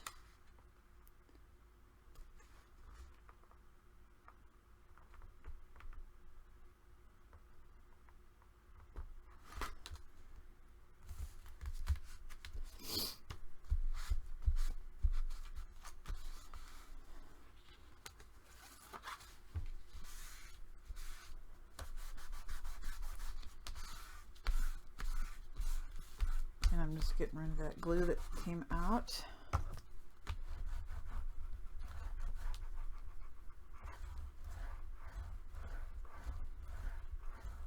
All right. So now we need to cut that. What is the size of that though? Let me check. Can probably be any size I want. No, that's not it. Middle, inside. Huh. I wonder if I just did not write it down. Oh, no, that's not it. Well, front page 2, back of 2. I don't think I wrote it down. Oh, no. Well, let me measure real quick and see. I know that it's going to be 10 inches long, because we'll tuck 10 ruler. So cut a piece that is 10 by 5. Yep, 10 by 5. I will have to do that also. So let me get my paper ready. This piece was 10 by 5. I placed the 10 inches across the top of my scoreboard, scored at half and 9.5. Turned it once, scored at half. We are going to, I'm going to miter the top. I guess I don't really have to, but I'm going to cut off the corner at an angle.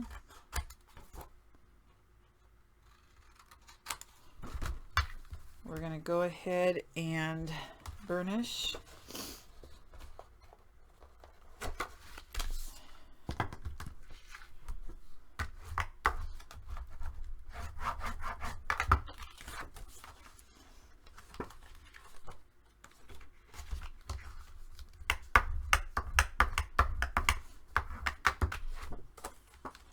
And I'm going to put a punch in this one too, a thumb hole for this one.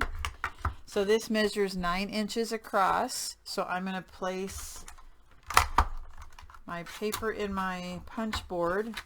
And if it's 9, the halfway mark is 4.5. So I will place the left-hand side of my paper at 4.5 and punch. And that was easy.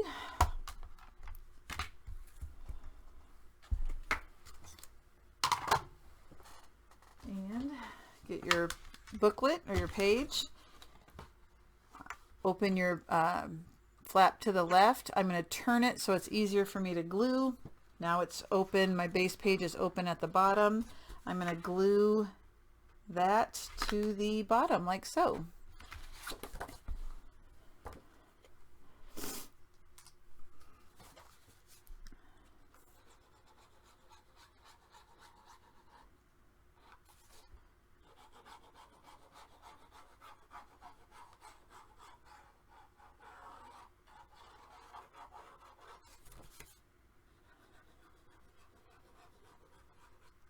Okay.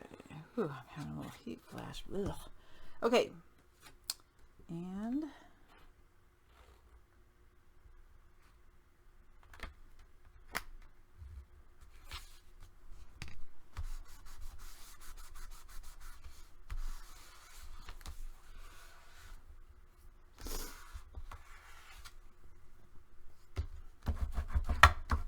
that is all for page 2.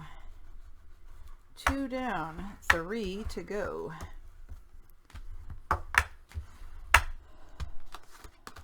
right.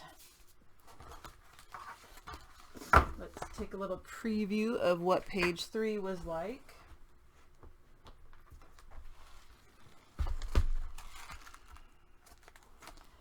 So talk about easy. The front is nothing. No flaps. I just had a wood frame that I painted so that I can stick a picture underneath there. It's open at the top.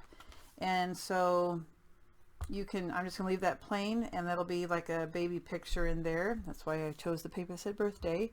So it's just the back that we're going to need to cut some paper for. So we have 2 little flaps with acetate so that you can stick things down underneath. So we have 2 flaps, and then this is just paper pieced. This is not a pocket. You can make it a pocket if you want, but so really we're just going to need to cut 2 pieces for the base and then the frame. So let me tell you what size pieces you're going to need. We can do this fast. And then you're going to need some acetate too. So back of page 3, you're going to need 2 that are, well, let me just write it down so you can see it. I haven't cut mine yet. 2 at 4 1/4 by 7, and 2 that measure 4 3/4 by 7 1/2.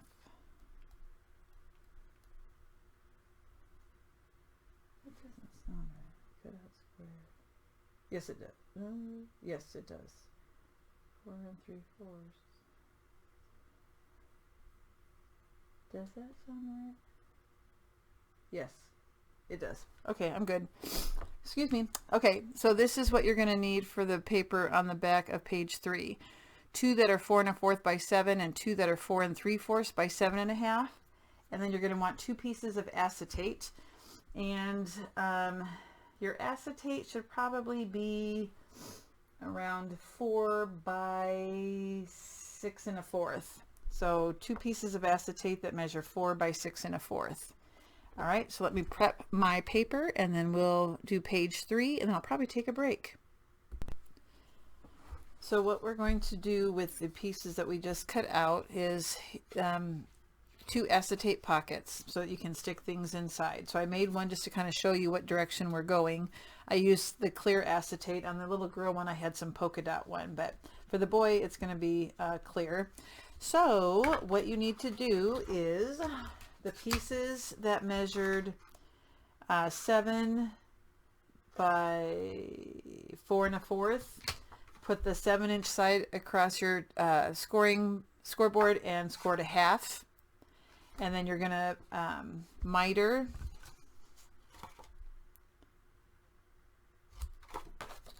on that 1/2-inch side.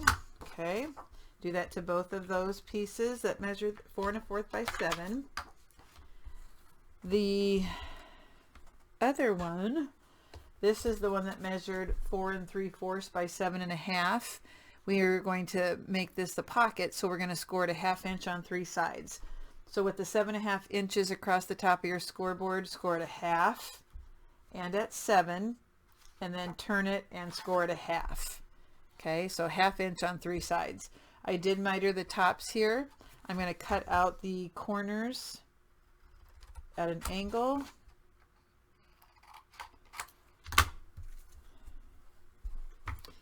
And I'm going to go ahead and burnish those on the score lines. I'm going to find my, there it is.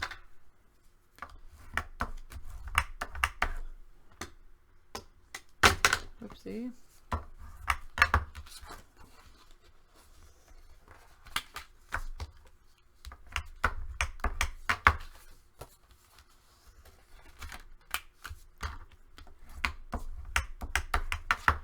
All right, so with the score lines tucked underneath, I wanted a 5/8 inch border around my cutout frame so that I could use 1/2 inch strips to mat. So using my Tim Holtz ruler, I'm going to draw a line at 5/8 inches in. And I'll just use my pencil and draw a line. I'll go back and erase it later if there's any pencil marks. And 5/8 along the bottom. 5/8 from the side. And 5/8 on the top. All the way around.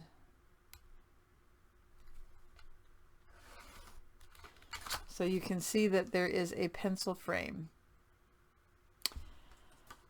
Using my metal ruler and a blade, I'm going to go and cut out that rectangle. And it's hard for me to see the pencil marks on this brown paper. Let me just tell you that. Oops.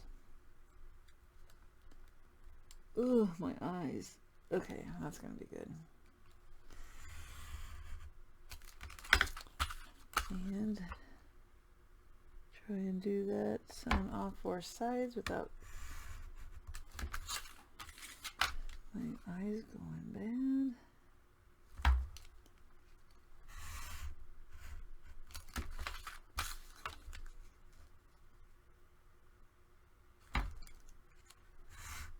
And then I'm going to take my scissors and just cut out the places that I didn't go all the way. And then I'll decide if I need to go back and trim or cut a little bit more off.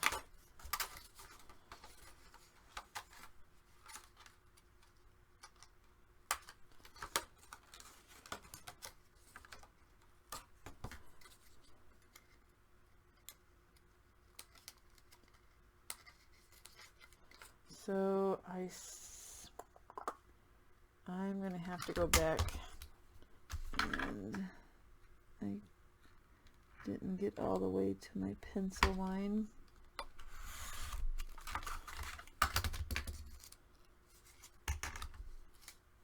That's what happens when you're old and you can't see like you used to. I couldn't see that stupid pencil.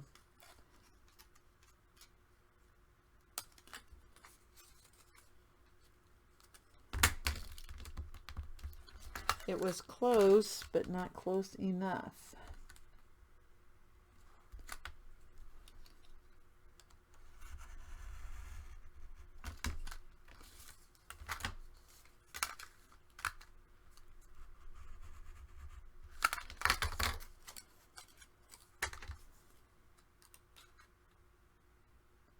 You can fast forward this part.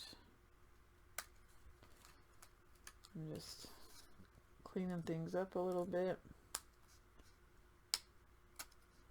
And let's see, I think those are going to be okay. Okay, clean up. So now I'm going to take my eraser and just get rid of those pencil marks.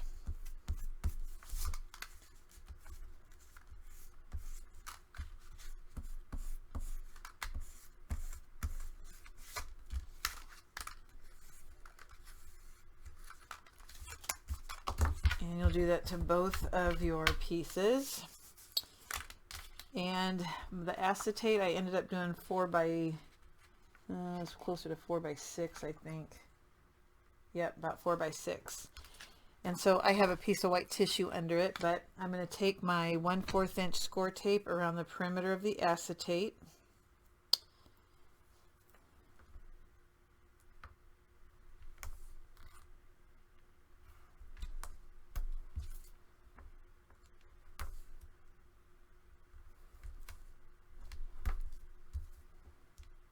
On all 4 sides.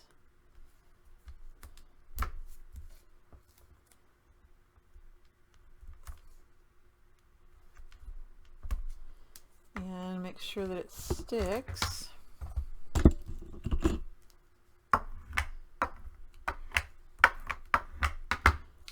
And get my window so the 1/2 inch pieces are facing up towards me.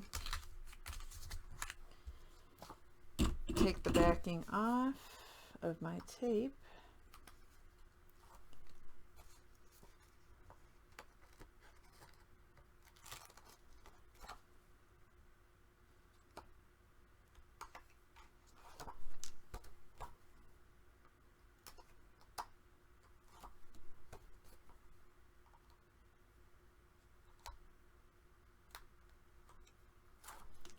And I'm going to place it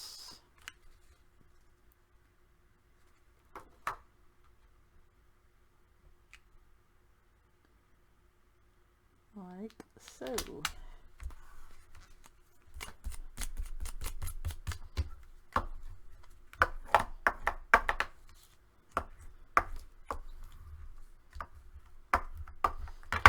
So now we have the acetate in our frame, and now we're just going to glue the 3 sides onto our base, and then we're going to attach them to our book.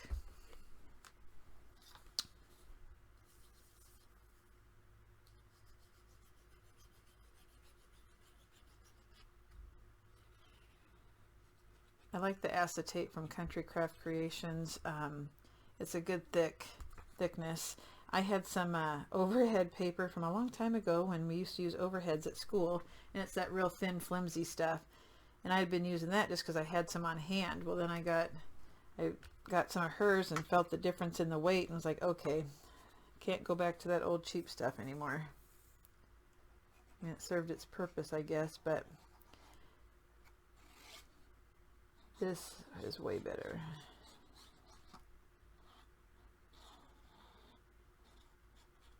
And my glue is getting clogged and it's driving me nuts. There we go. All right, we just want to make sure everything lines up. Side to side. Top and bottom. And brush. And then if any glue comes out like it is, just wipe that up with your dry wet wipe.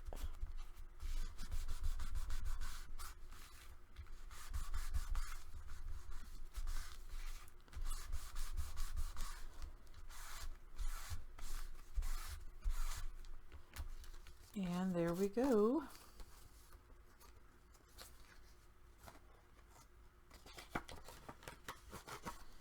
So let's get our page 3. I have a mess now. Let me clean that up so I have room. Okay, book page 3. So remember, it's open to the left to attach to the hinge, this base page. This page will be plain except for like a wood frame or something. So now turn it over so that the open part is on the right hand side, and we're going to attach these 1/2 inch tabs to the left side. You're going to put one all the way to the top and one all the way to the bottom, and you will have space in between. It's supposed to be that way, okay? And again, I didn't put any magnets or anything because it's heavy enough, and once you get pictures and your pattern paper on there, it should be fine. And I'm just going to turn this sideways so I can see better.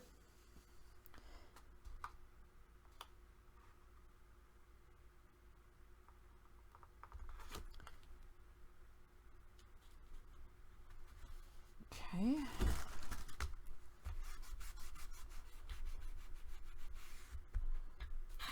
I'll go ahead and open that up.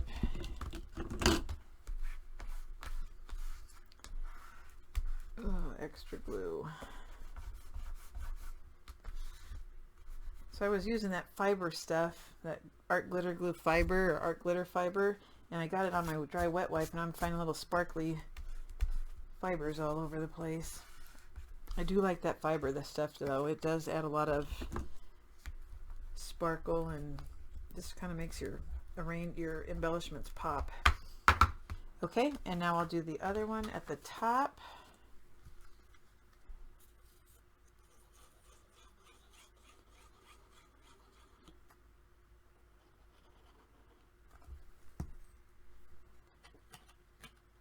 All the way to the end. Look at the top to make sure it's not going over the top of the page. Want it to line up.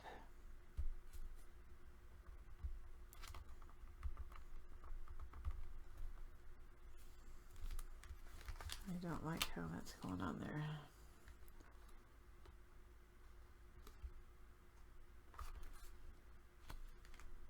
There we go.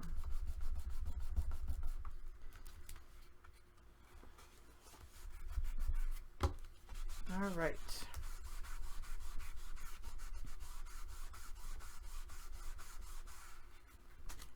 And that is page 3 on the back. So the next thing, pages 4 and 5. Let's take a look. Page 4. All right, so we have a little flap on the left with the belly band, 2 flaps on the right hand side, and a pocket right here. And this stays closed by the belly band. So when you have that belly band, you can put a tag, and that's when you tuck it into the belly band, it keeps those flaps closed. So that's the front.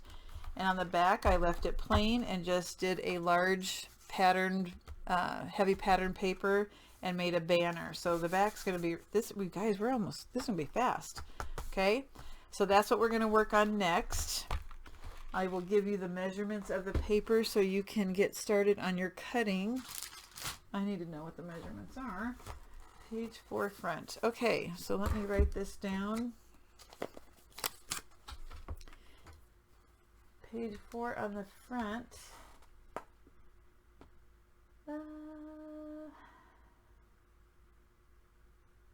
Let me look at this first. I'll come back.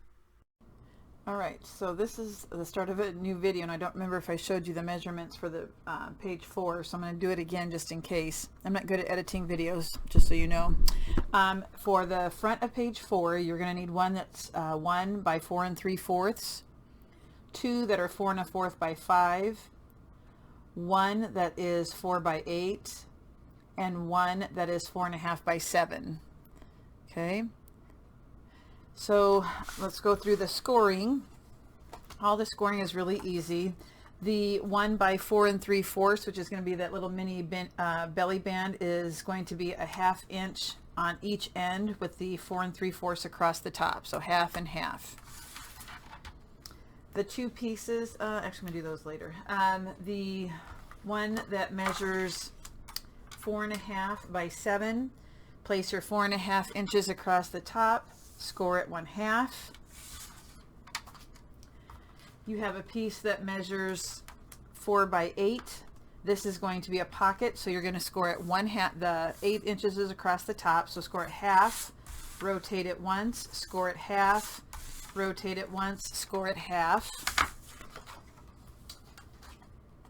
So the 2 that measure 4 1/4 by 5, one of them I put the 5 inches across the top and scored it 1/2.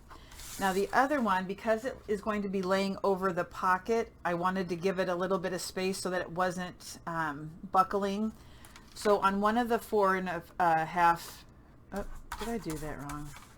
No, let's see, 4 1/4 by 5. I did it right. With the 5 inches across the top, score it 1/2, but then also score it 5/8. That way we'll have a little bit of space so that it can be over the pocket without making having it be not, so that it doesn't lay flat. I don't like that. I want it to lay nice and neat. So 1/2 and 5/8 on one of the 5 by 4 1/4 pieces. All right, so I'm going to start burnishing. I haven't done that. I did all my scoring ahead of time, but I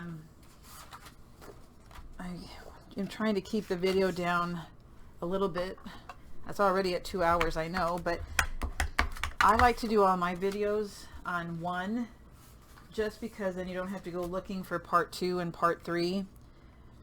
Some people like it in different segments, but to me, for organization purposes, I like it all on one. So sometimes my videos are a little bit long, but at least you know where all the information is. It's all on one. At least that's my thinking.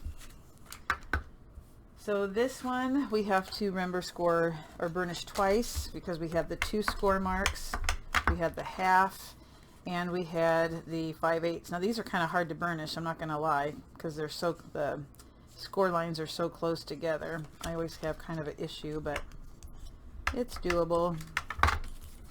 So just a little, I don't know if you can see that, there's just a little bit of a gap or space. Okay, so our pocket, go ahead and taper at the top and take out the bottom square at an angle.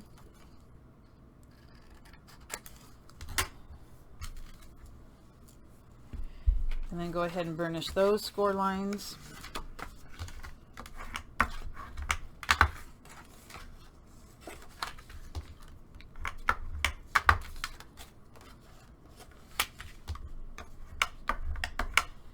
And let's get page 4.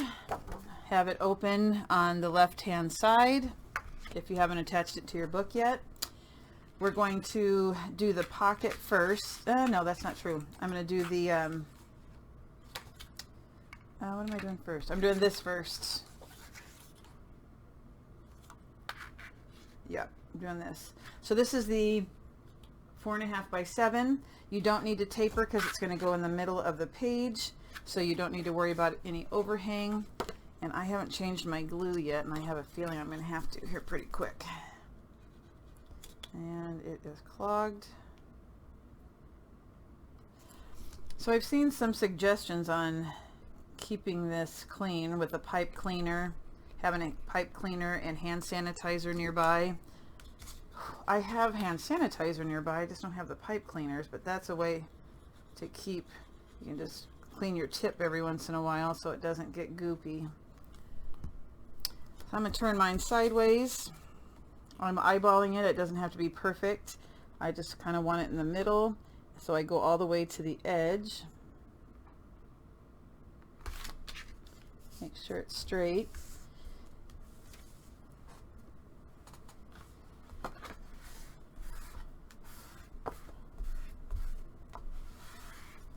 Okay.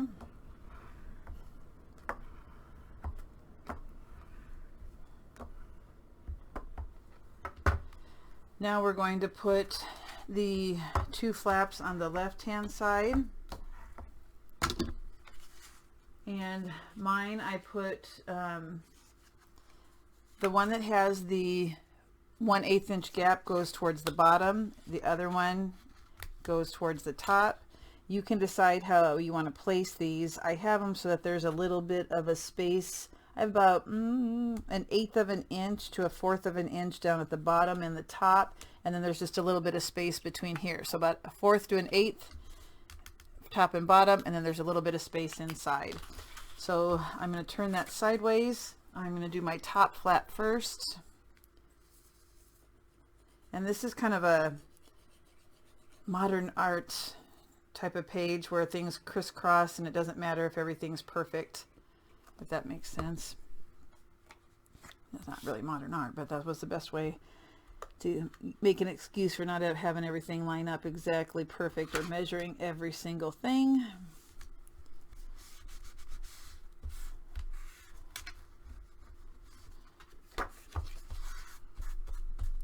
I'm messy with glue, I realized also.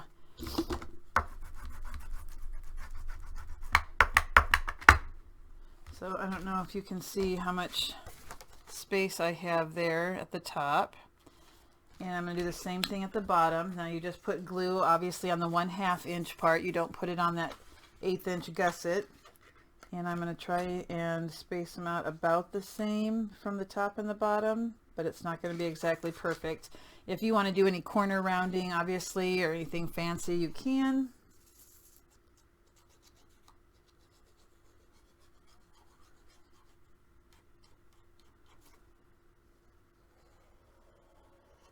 All right.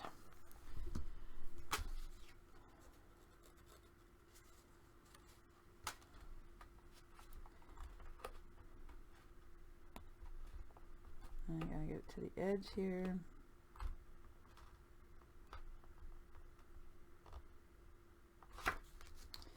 And it looks like I have a little bit more space at the top that I left than at the bottom, but it's okay.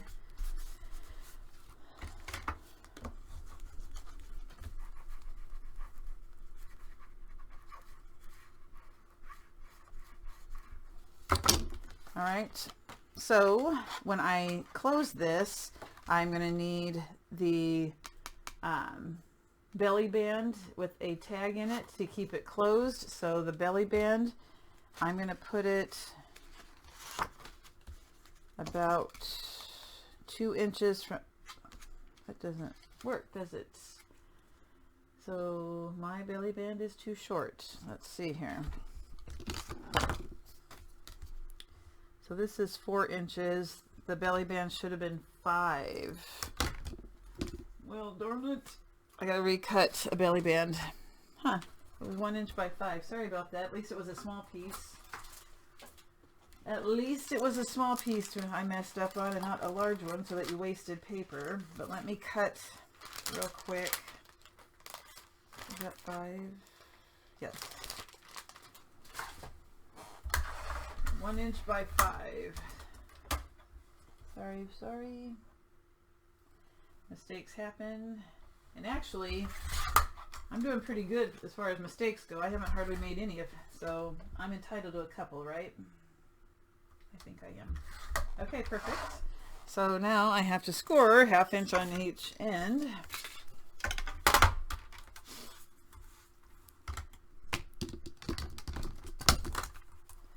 All right, easy fix. Let's hope that does the trick. It should.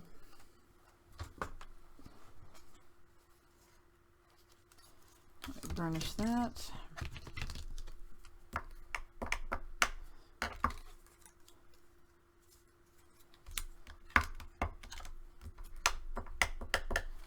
Ooh, sorry. Okay, much better. And I'm going about 2 inches. Let me measure. Nope, about 1.5 inches from the bottom.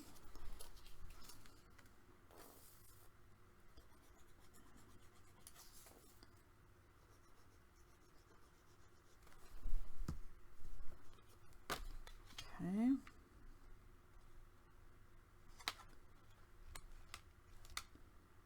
Make sure it's straight.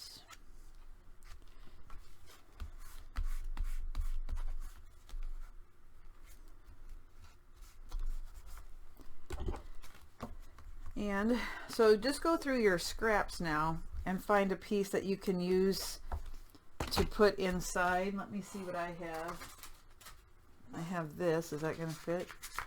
It certainly does. So that's going to be the piece that I use for matting, and then the weight of, once you have your pattern paper on and stuff, the weight will keep this down.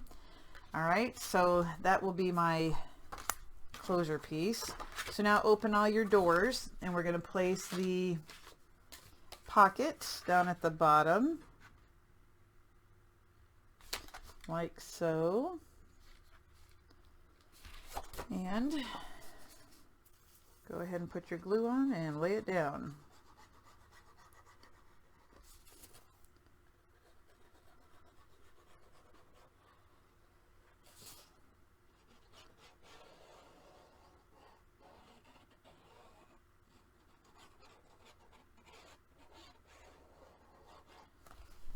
All right.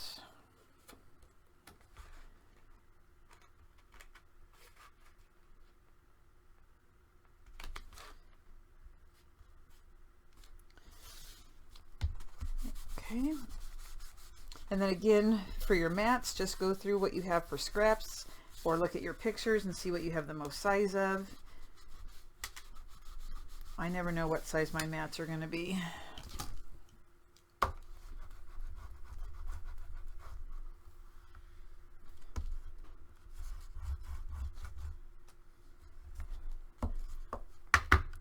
So you can see that this flap has no problem going over without any kind of buckling or anything, because we have that 1/8 inch. I gotta press this one down though. All right.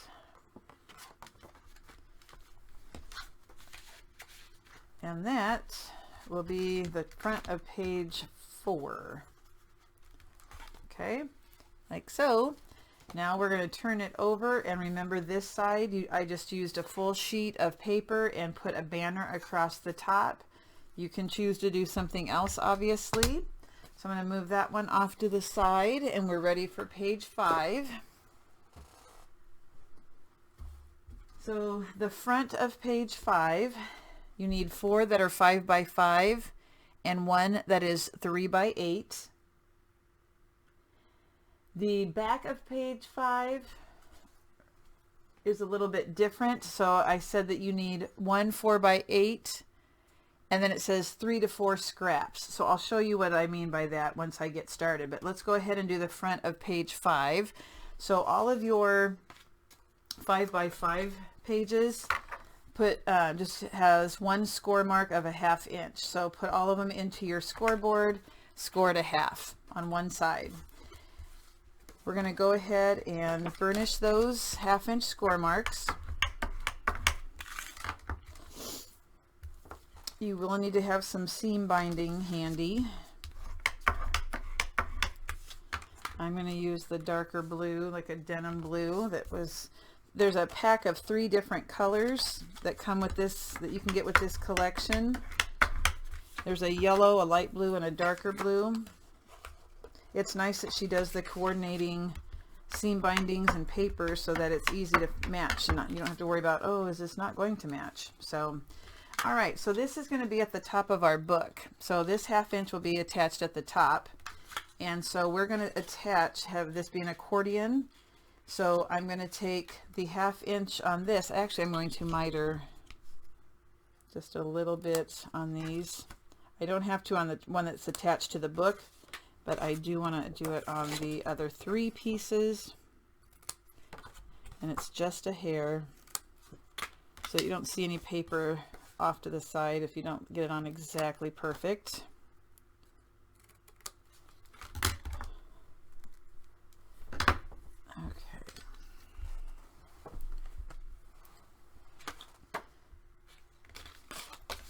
Okay, so I have my 1/2 inch folded to the back. I'm going to put glue on this 1/2 inch piece. Come on, glue. And I'm going to attach it at the bottom of that piece.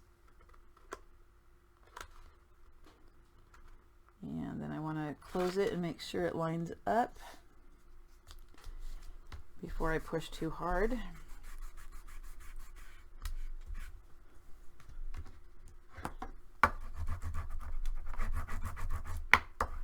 And go ahead and get rid of any extra glue that might have squeezed out.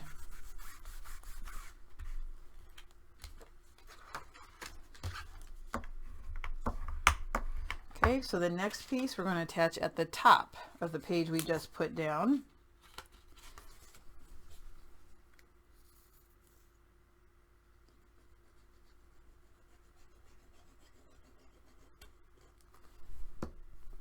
And I am going to turn it or lift it up just so that it's easier for me to see.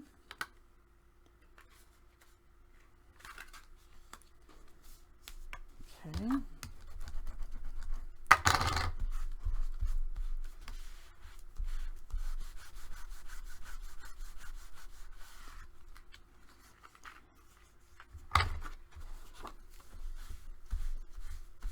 All right. Give it a good burnish. And then we have another one then that's going to go at the bottom, like so. That will hold 8 pictures right there. You'll have to trim them to size, but quite a bit of bang for your buck there.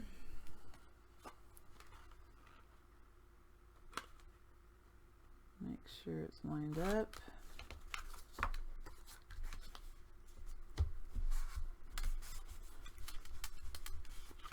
Oops.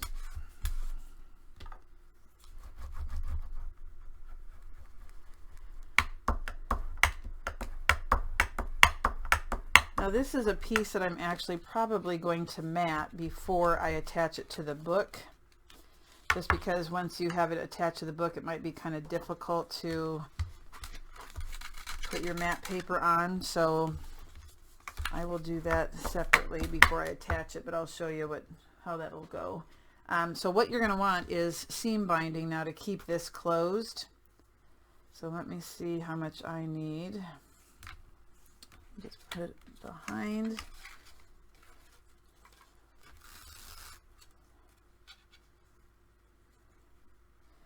I'm going to say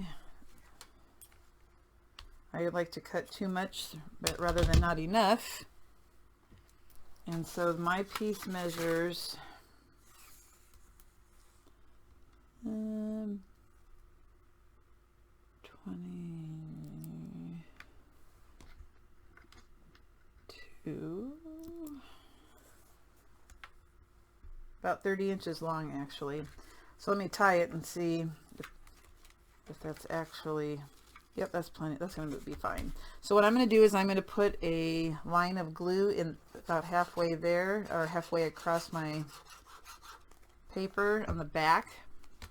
I'm going to find the center of my seam binding and lay that down so that I don't forget before I put my pattern paper on.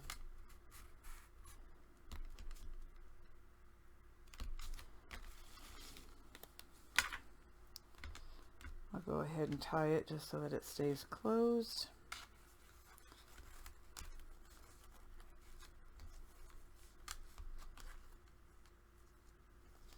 I'm not a very good bow tire, I have found out also. I don't know what the trick is. I try. Yeah, 22 is probably, I'm going to end up trimming this, but that's okay. Like I said, rather too much than not enough. Okay, so on page 5, this is the front, so I have the opening on the left. I would attach this, centering it at the top, and attach it where that 1/2 inch is. Just attach the 1/2 inch to the top. Okay. Again, I'm not going to do that until I put my pattern paper on it, just to make it a little bit easier. But there is also a pocket down at the bottom. So I thought I cut this, maybe not. No, I did not. Okay, go ahead and take off your corner.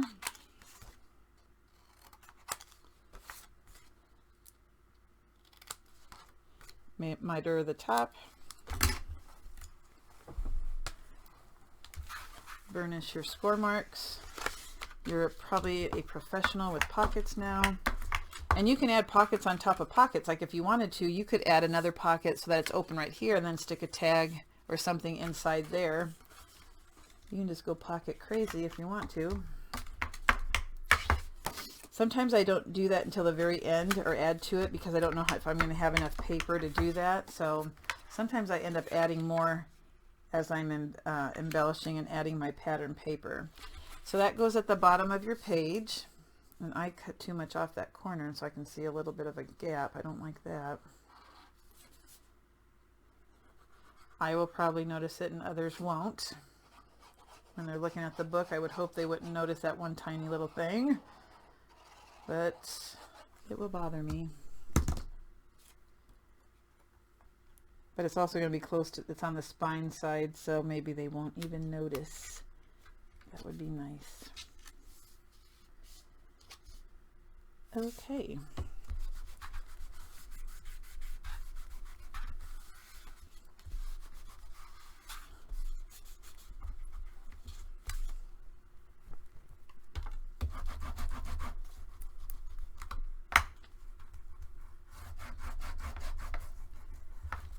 All right, so that is the front of page 5. It'll be like that. And then when you turn it over, this is where I said that you need a 4x8 and then 3 to 4 inch scraps. So let me talk to you a little bit about what I mean for the scraps. So this page has a flap and it's just layered pieces of paper.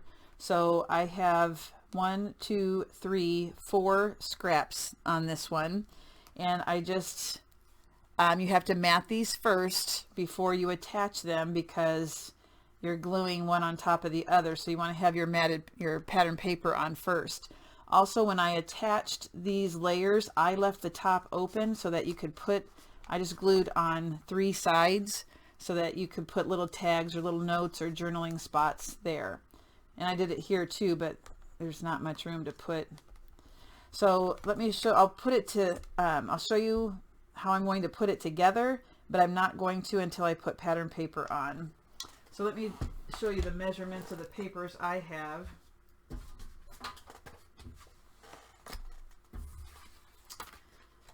All right, so I went and looked at the scrap papers that were available to me.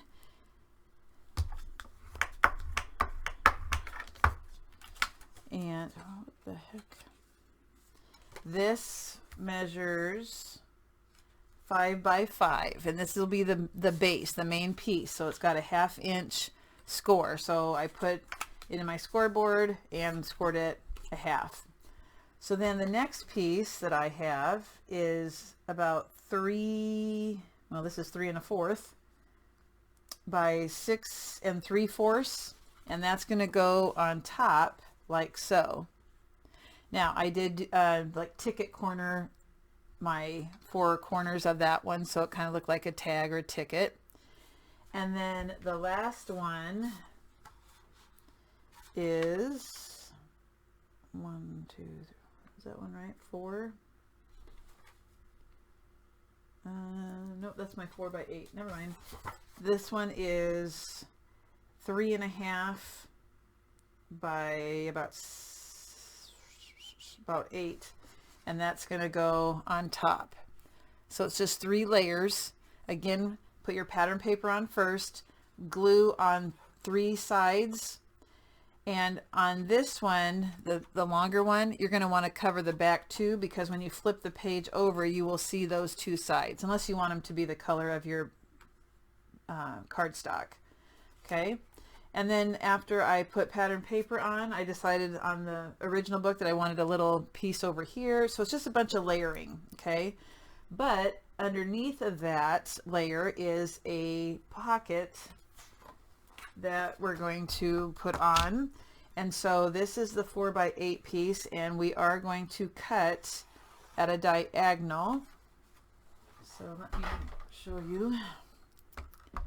I'm going to place my paper in the cutting channel, and I put one end and then its opposite end. So you have 2 triangles like so. Get your scoreboard, and we've done a pocket similar to this, but there won't be as much overlap on this one. So the left hand side, we need a score at 1/2, turn it once and a 1/2. That will be on the left hand side. So the one on the right, 1/2 inch on the short side here, turn it once, 1/2 inch.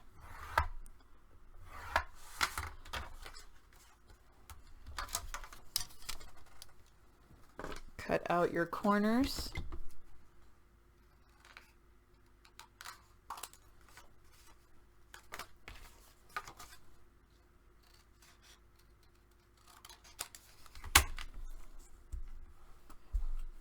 Remember, with these we'll have to trim off the excess little piece that hangs off the edge.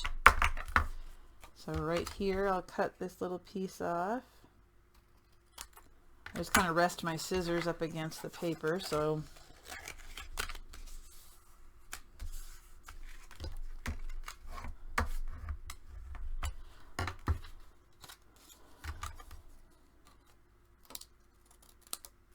okay, there's one side.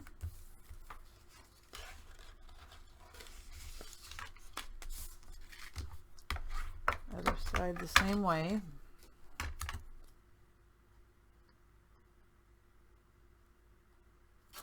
Turn this over. Nope.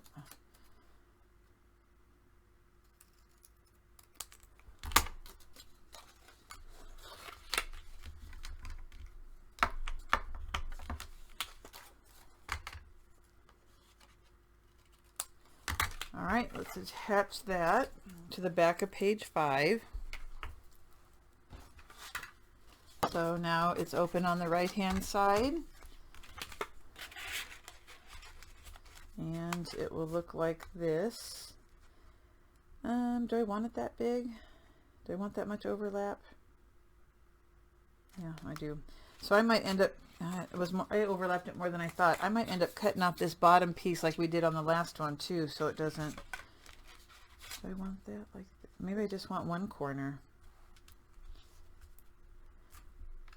Nope, I want both. That would be weird. Okay. I'm going to put my left-hand side on first.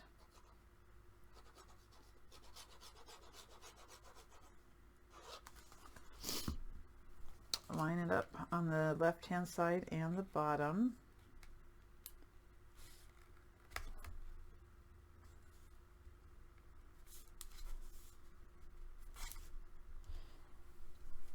Got some glue coming out there.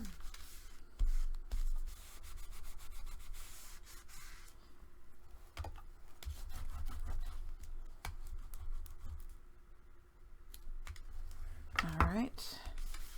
So I'm going to rest that other piece inside and see if it's bulky or if it, yeah, I'm going to cut that. I'm just going to cut it off and then I will put glue on the bottom like we did the last one.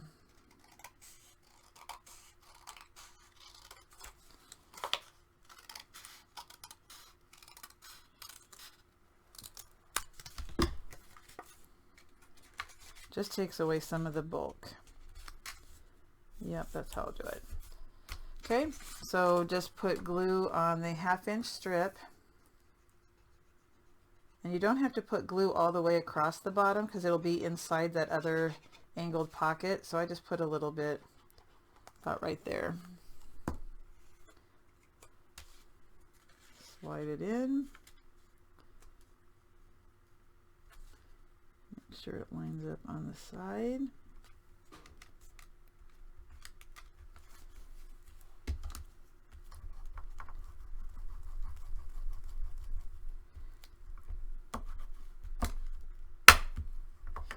Okay, and then our flap will rest on top of it.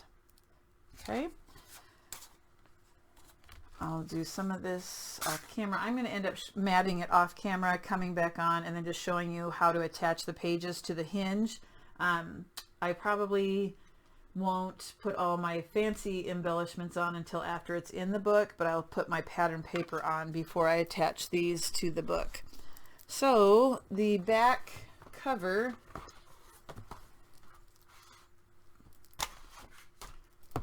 the only thing I did was I had a pocket here and then I stuck a card in it with a magnet. So you're going to need 2 pieces of paper, a 3.5 by a 10.5, and I actually cut mine just like a 1/16 of an inch smaller than 10.5. I do want it from top to bottom, but like I said, I took a 1/16 of an inch off, and one that's 8 by 9. So the 8 by 9 piece is what I end up folding in half and making it looks like a card when you're done.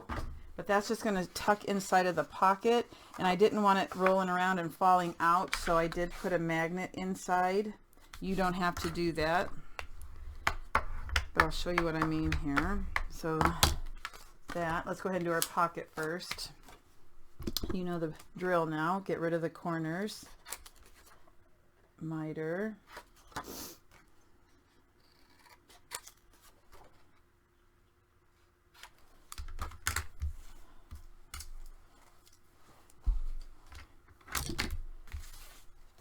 Burnish. I think somebody should go back through the video and keep a tally mark of every time I say burnish and see how many times it is.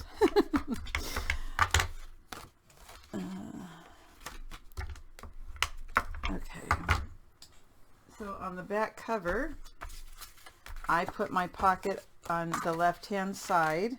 You don't want to go over, you know, make sure you're looking to see where your book bends when you open it. You don't want to go all the way to the end, but by cutting it just a hair short of 10.5, it's going to sit nicely on my book. Okay, so I'll go ahead and attach that.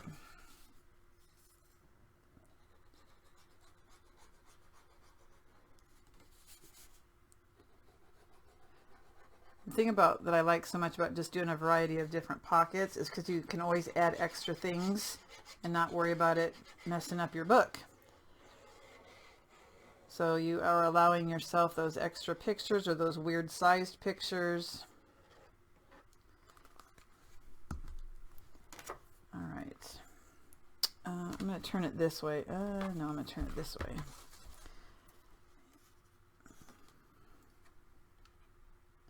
And I'm not going to go all the way to the edge on the by the spine.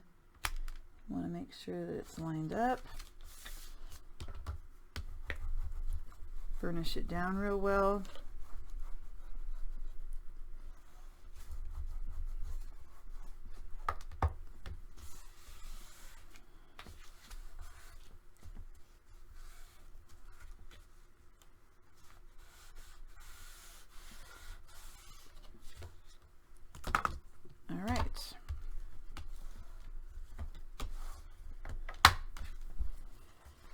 And then this piece I just tucked in here, but I didn't want it to fall out, and so that's why I put a magnet to keep it closed around that pocket. Okay. All right, so now is the fun part for me. I'm going to go ahead and start putting my pattern paper on. I do 1/8 of an inch shorter than the page. Some people do 1/4 of an inch shorter. I will come back and get you finalized with the hinge piece by putting the pages on the hinge. And then I will show a final picture at the end of the video of what it looks like after I've fully decorated. All right, I'll be back. So I want to show you 2 more things before I wrap up this video. I did go ahead and I put all of my pattern paper on my book. I still haven't done the embellishing as far as like lace and 3-dimensional things. I just put the paper on, and so I thought I would just come on and show you how to do the shaker feature that I have at the beginning and how to attach the pages. Okay, so let's go ahead and do the shaker piece first, and you pretty much know how to do it now because we did those frames with the acetate and they're very similar, which reminds me I need to get my piece of acetate handy. If I were acetate, oh, it's in here. So you're going to need 2 pieces of chipboard that are 5 by 6.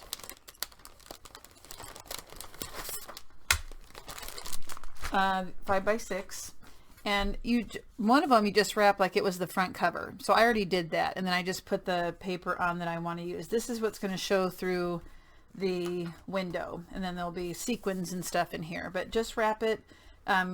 Get your cardstock 1 inch on each side. I'm trying to think what I'm trying to say here. So if this was 5 by 6, it was 7 by 8 for the brown paper, and then I wrapped it. The top had the cardboard showing, and I just put the pattern paper on that I wanted. And so let's see. This one, I cut out a rectangle in the center, just like I did on the acetate windows. I each side, and so I can use 1/2 inch paper along the outside. But to wrap this so that you can put the acetate in there, I just take an X-Acto knife and I slit the paper from one corner to the opposite corner so that it opens those up so that we can wrap it. So go right to the corner, cut diagonally, doesn't have to be perfect.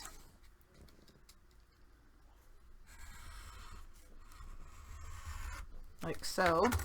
And then you're going to want to trim so that you have about a 1/2 inch piece. So I don't do anything fancy. I don't measure it. I just kind of eyeball it.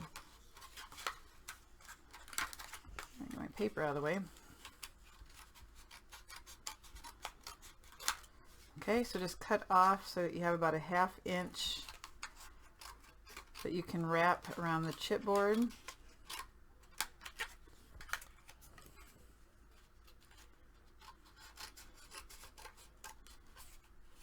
And it will be on the underneath, so it doesn't have to be neat. Like that's really jaggedy, it doesn't matter.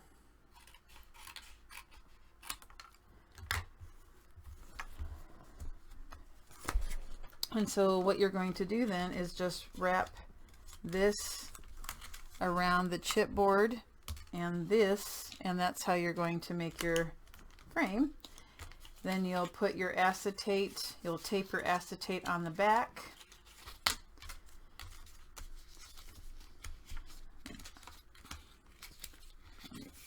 this a little bit better for you so you can see.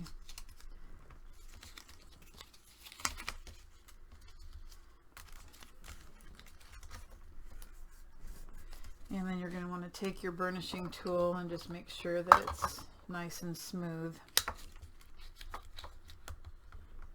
Now, if the corners don't turn out super nice on the inside, cover it with something like on the outside of your frame. Fussy cut a butterfly or something and just put it in the corner and hide it if it's not perfect. And Lord knows mine usually, I mean, they're not perfect by any means. But see, that'll be totally fine. I have some pencil marks there I need to erase. And then you're just going to use foam tape. You'll place foam tape around the perimeter. I do 2 layers, one on top of the other. And then I sprinkle my sequins here, and then I just glue this on top. Okay, that's all you do. And the only other thing you need to know how to do is to attach the pages.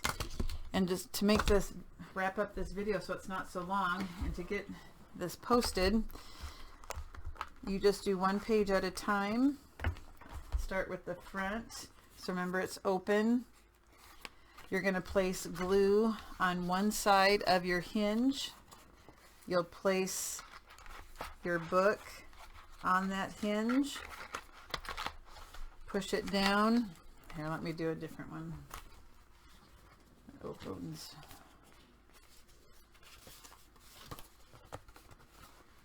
So place glue on one side.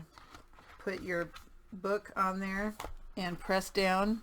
Then put glue on the other side of the hinge and across the bottom of your book, and then close it, and then it will, you know, just burnish it real well, and then it'll be attached. And you do each page like that, and then you'll put in the next one, so forth and so on. If you want pattern paper in between here, you can, but you can also start at the back if that's easier. So push all your hinges to one side, place your glue on that side, lay your page down and push the hinge piece onto your book, press down, glue on the top, press down. I also close the bottom, but I leave the top open in case I want to add some pictures. Okay, so basically that's it. I am going to show some still pictures at the end so you can see what it looks like and kind of do a comparison. I am going to link that other video of the walkthrough for this one, but they're going to look like totally different books probably because of the difference in the paper and the colors and stuff. So if you're interested in the paper, you can get it at countrycraftcreations.com. I appreciate you stopping by and going through the tutorial, and if you make the book, I would love it for you to show your pictures on the scrapbookers page. And have a good one, and let me know if you have any questions.